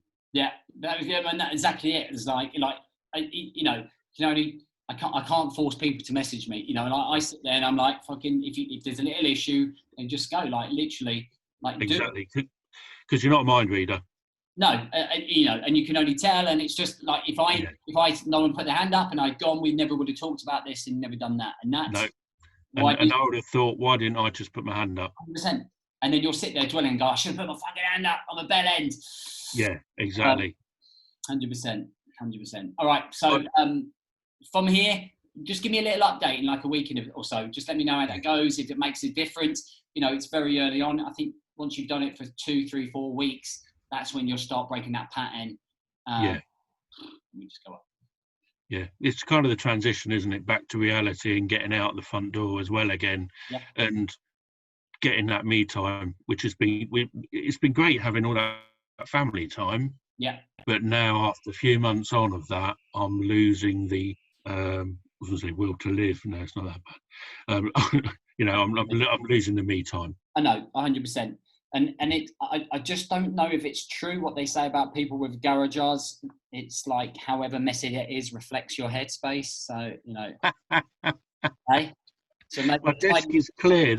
I've just redone all of this. That's why the bit behind me is messy. Okay. It's so all I wondered if you sorted out that garage, whether it would be reflective of a brand new version of you. Well, we are looking at decluttering the house because we've got all the crap that the girls have ever had. We'd need to get rid of that. We're climbing over everything. And it's either that or we buy a new house. I don't really... Do you know, Matt, when people say we are thinking, that basically means I'm not going to do fucking anything about it. Yeah. Yeah, 100%. I'm thinking of doing this. Like when you say I must clean this because it's causing stress and frustration. Like honestly, and I joke around with it, but that is kind of a serious thing. Like if you're jumping over stuff and things are cluttered, it will affect like unconsciously your mind. Like honestly, well, that's exactly what my wife's like. That's why we've both decided we need to do it. We need to sort the house out. Do it tomorrow. Yeah. Do it tomorrow. Go in and say, right, tomorrow we're doing it. Absolutely. All right. Okay. Nice. Good to catch up with you, dude. Cheers, James. Well done, bro. Anyone else? Andy's there. Andy, can you talk and drive? If you fucking crash the car, stop turning the phone while you're driving. Right, anyone that's not driving and going to die live on a Zoom call? Let's go, Jamie. Yeah, just talking about a garage full of crap. I got an addiction to buying stuff on auction. And I bought a shed full of stuff that I didn't need, all sorts of stuff. Some of it useful, but yeah, so I got that cleaned out. Been struggling for the last week with just getting posts on time and stuff. Just been busy at work. Got staff still furloughed, so I'm doing it myself. But apart from that, for a 90-day challenge, my 60-day target for weight was 12.6, and I'm on 12.3 now. So I feel great. It's just healthy eating. Since May the 1st, I've only had one piece of cake. That was a birthday cake, somebody's birthday cake. Apart from that, about 6 pieces of bread, no crisp, no chocolate.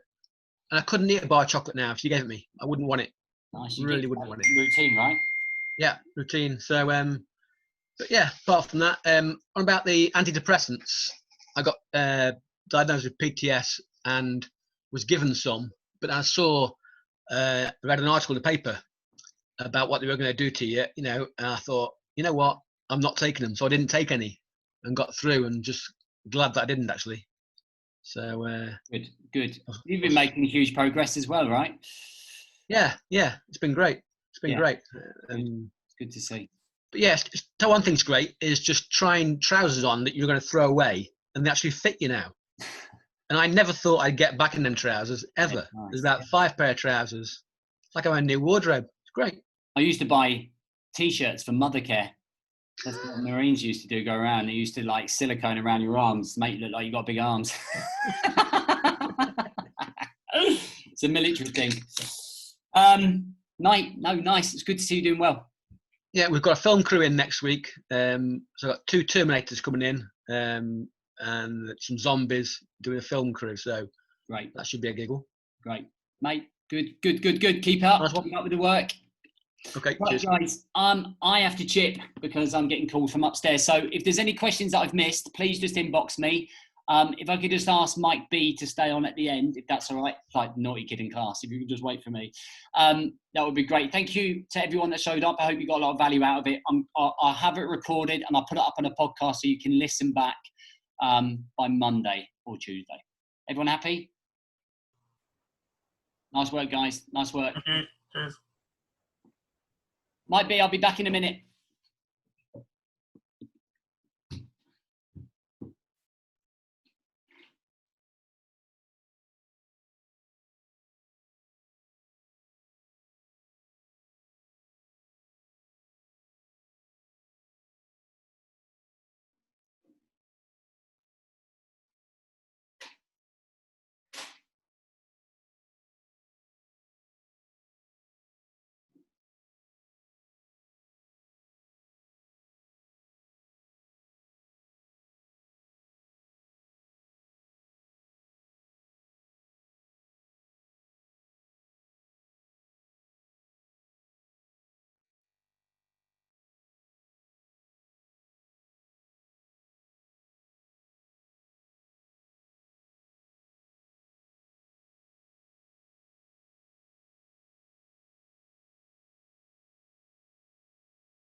Right, 2 secs. Just gonna get rid of these. How did the funeral go, mate? Yeah, it was as well as could be expected. I think it wasn't quite as painful as I'd anticipated it might be. Okay. But yeah, it all went off pretty well. So You doing all right? I just want to keep you on just to make sure that you're. I'd rather have spoken to you. Oh, exactly. I'll come upstairs in a minute, darling. Don't put your clothes on. Yeah, I just wanted to. I thought it'd be better to talk to you. Oh, hang on. Just gonna. It's just people will start coming in late now, aren't they? Yeah. So yeah, I just wanted to talk to you face to face and just see how it went and see how you're doing. Yeah, no, it was the actual. We got all the. As I said, I think when we spoke, you go through all this shitty process stuff that you have to deal with, and then there's a bit of a lull, hiatus before the actual event, so that I'm just feeling, I wouldn't say I'm struggling at the moment. I know what I need to do. I think with grief, mate, it's very difficult with grief because it's like a wave, right? It's like suddenly you're not 2 seconds. Jay, there's somebody at the door. Right, okay. Dickby, go in there now. Go in there. Fucking carnage. It kind of comes up and then goes back down, right? 2 seconds. It kind of goes up and then comes back down. But I think almost you want to take next week just to chill, maybe from the routine or whatever it's going to be, and just soak up everything that's happening.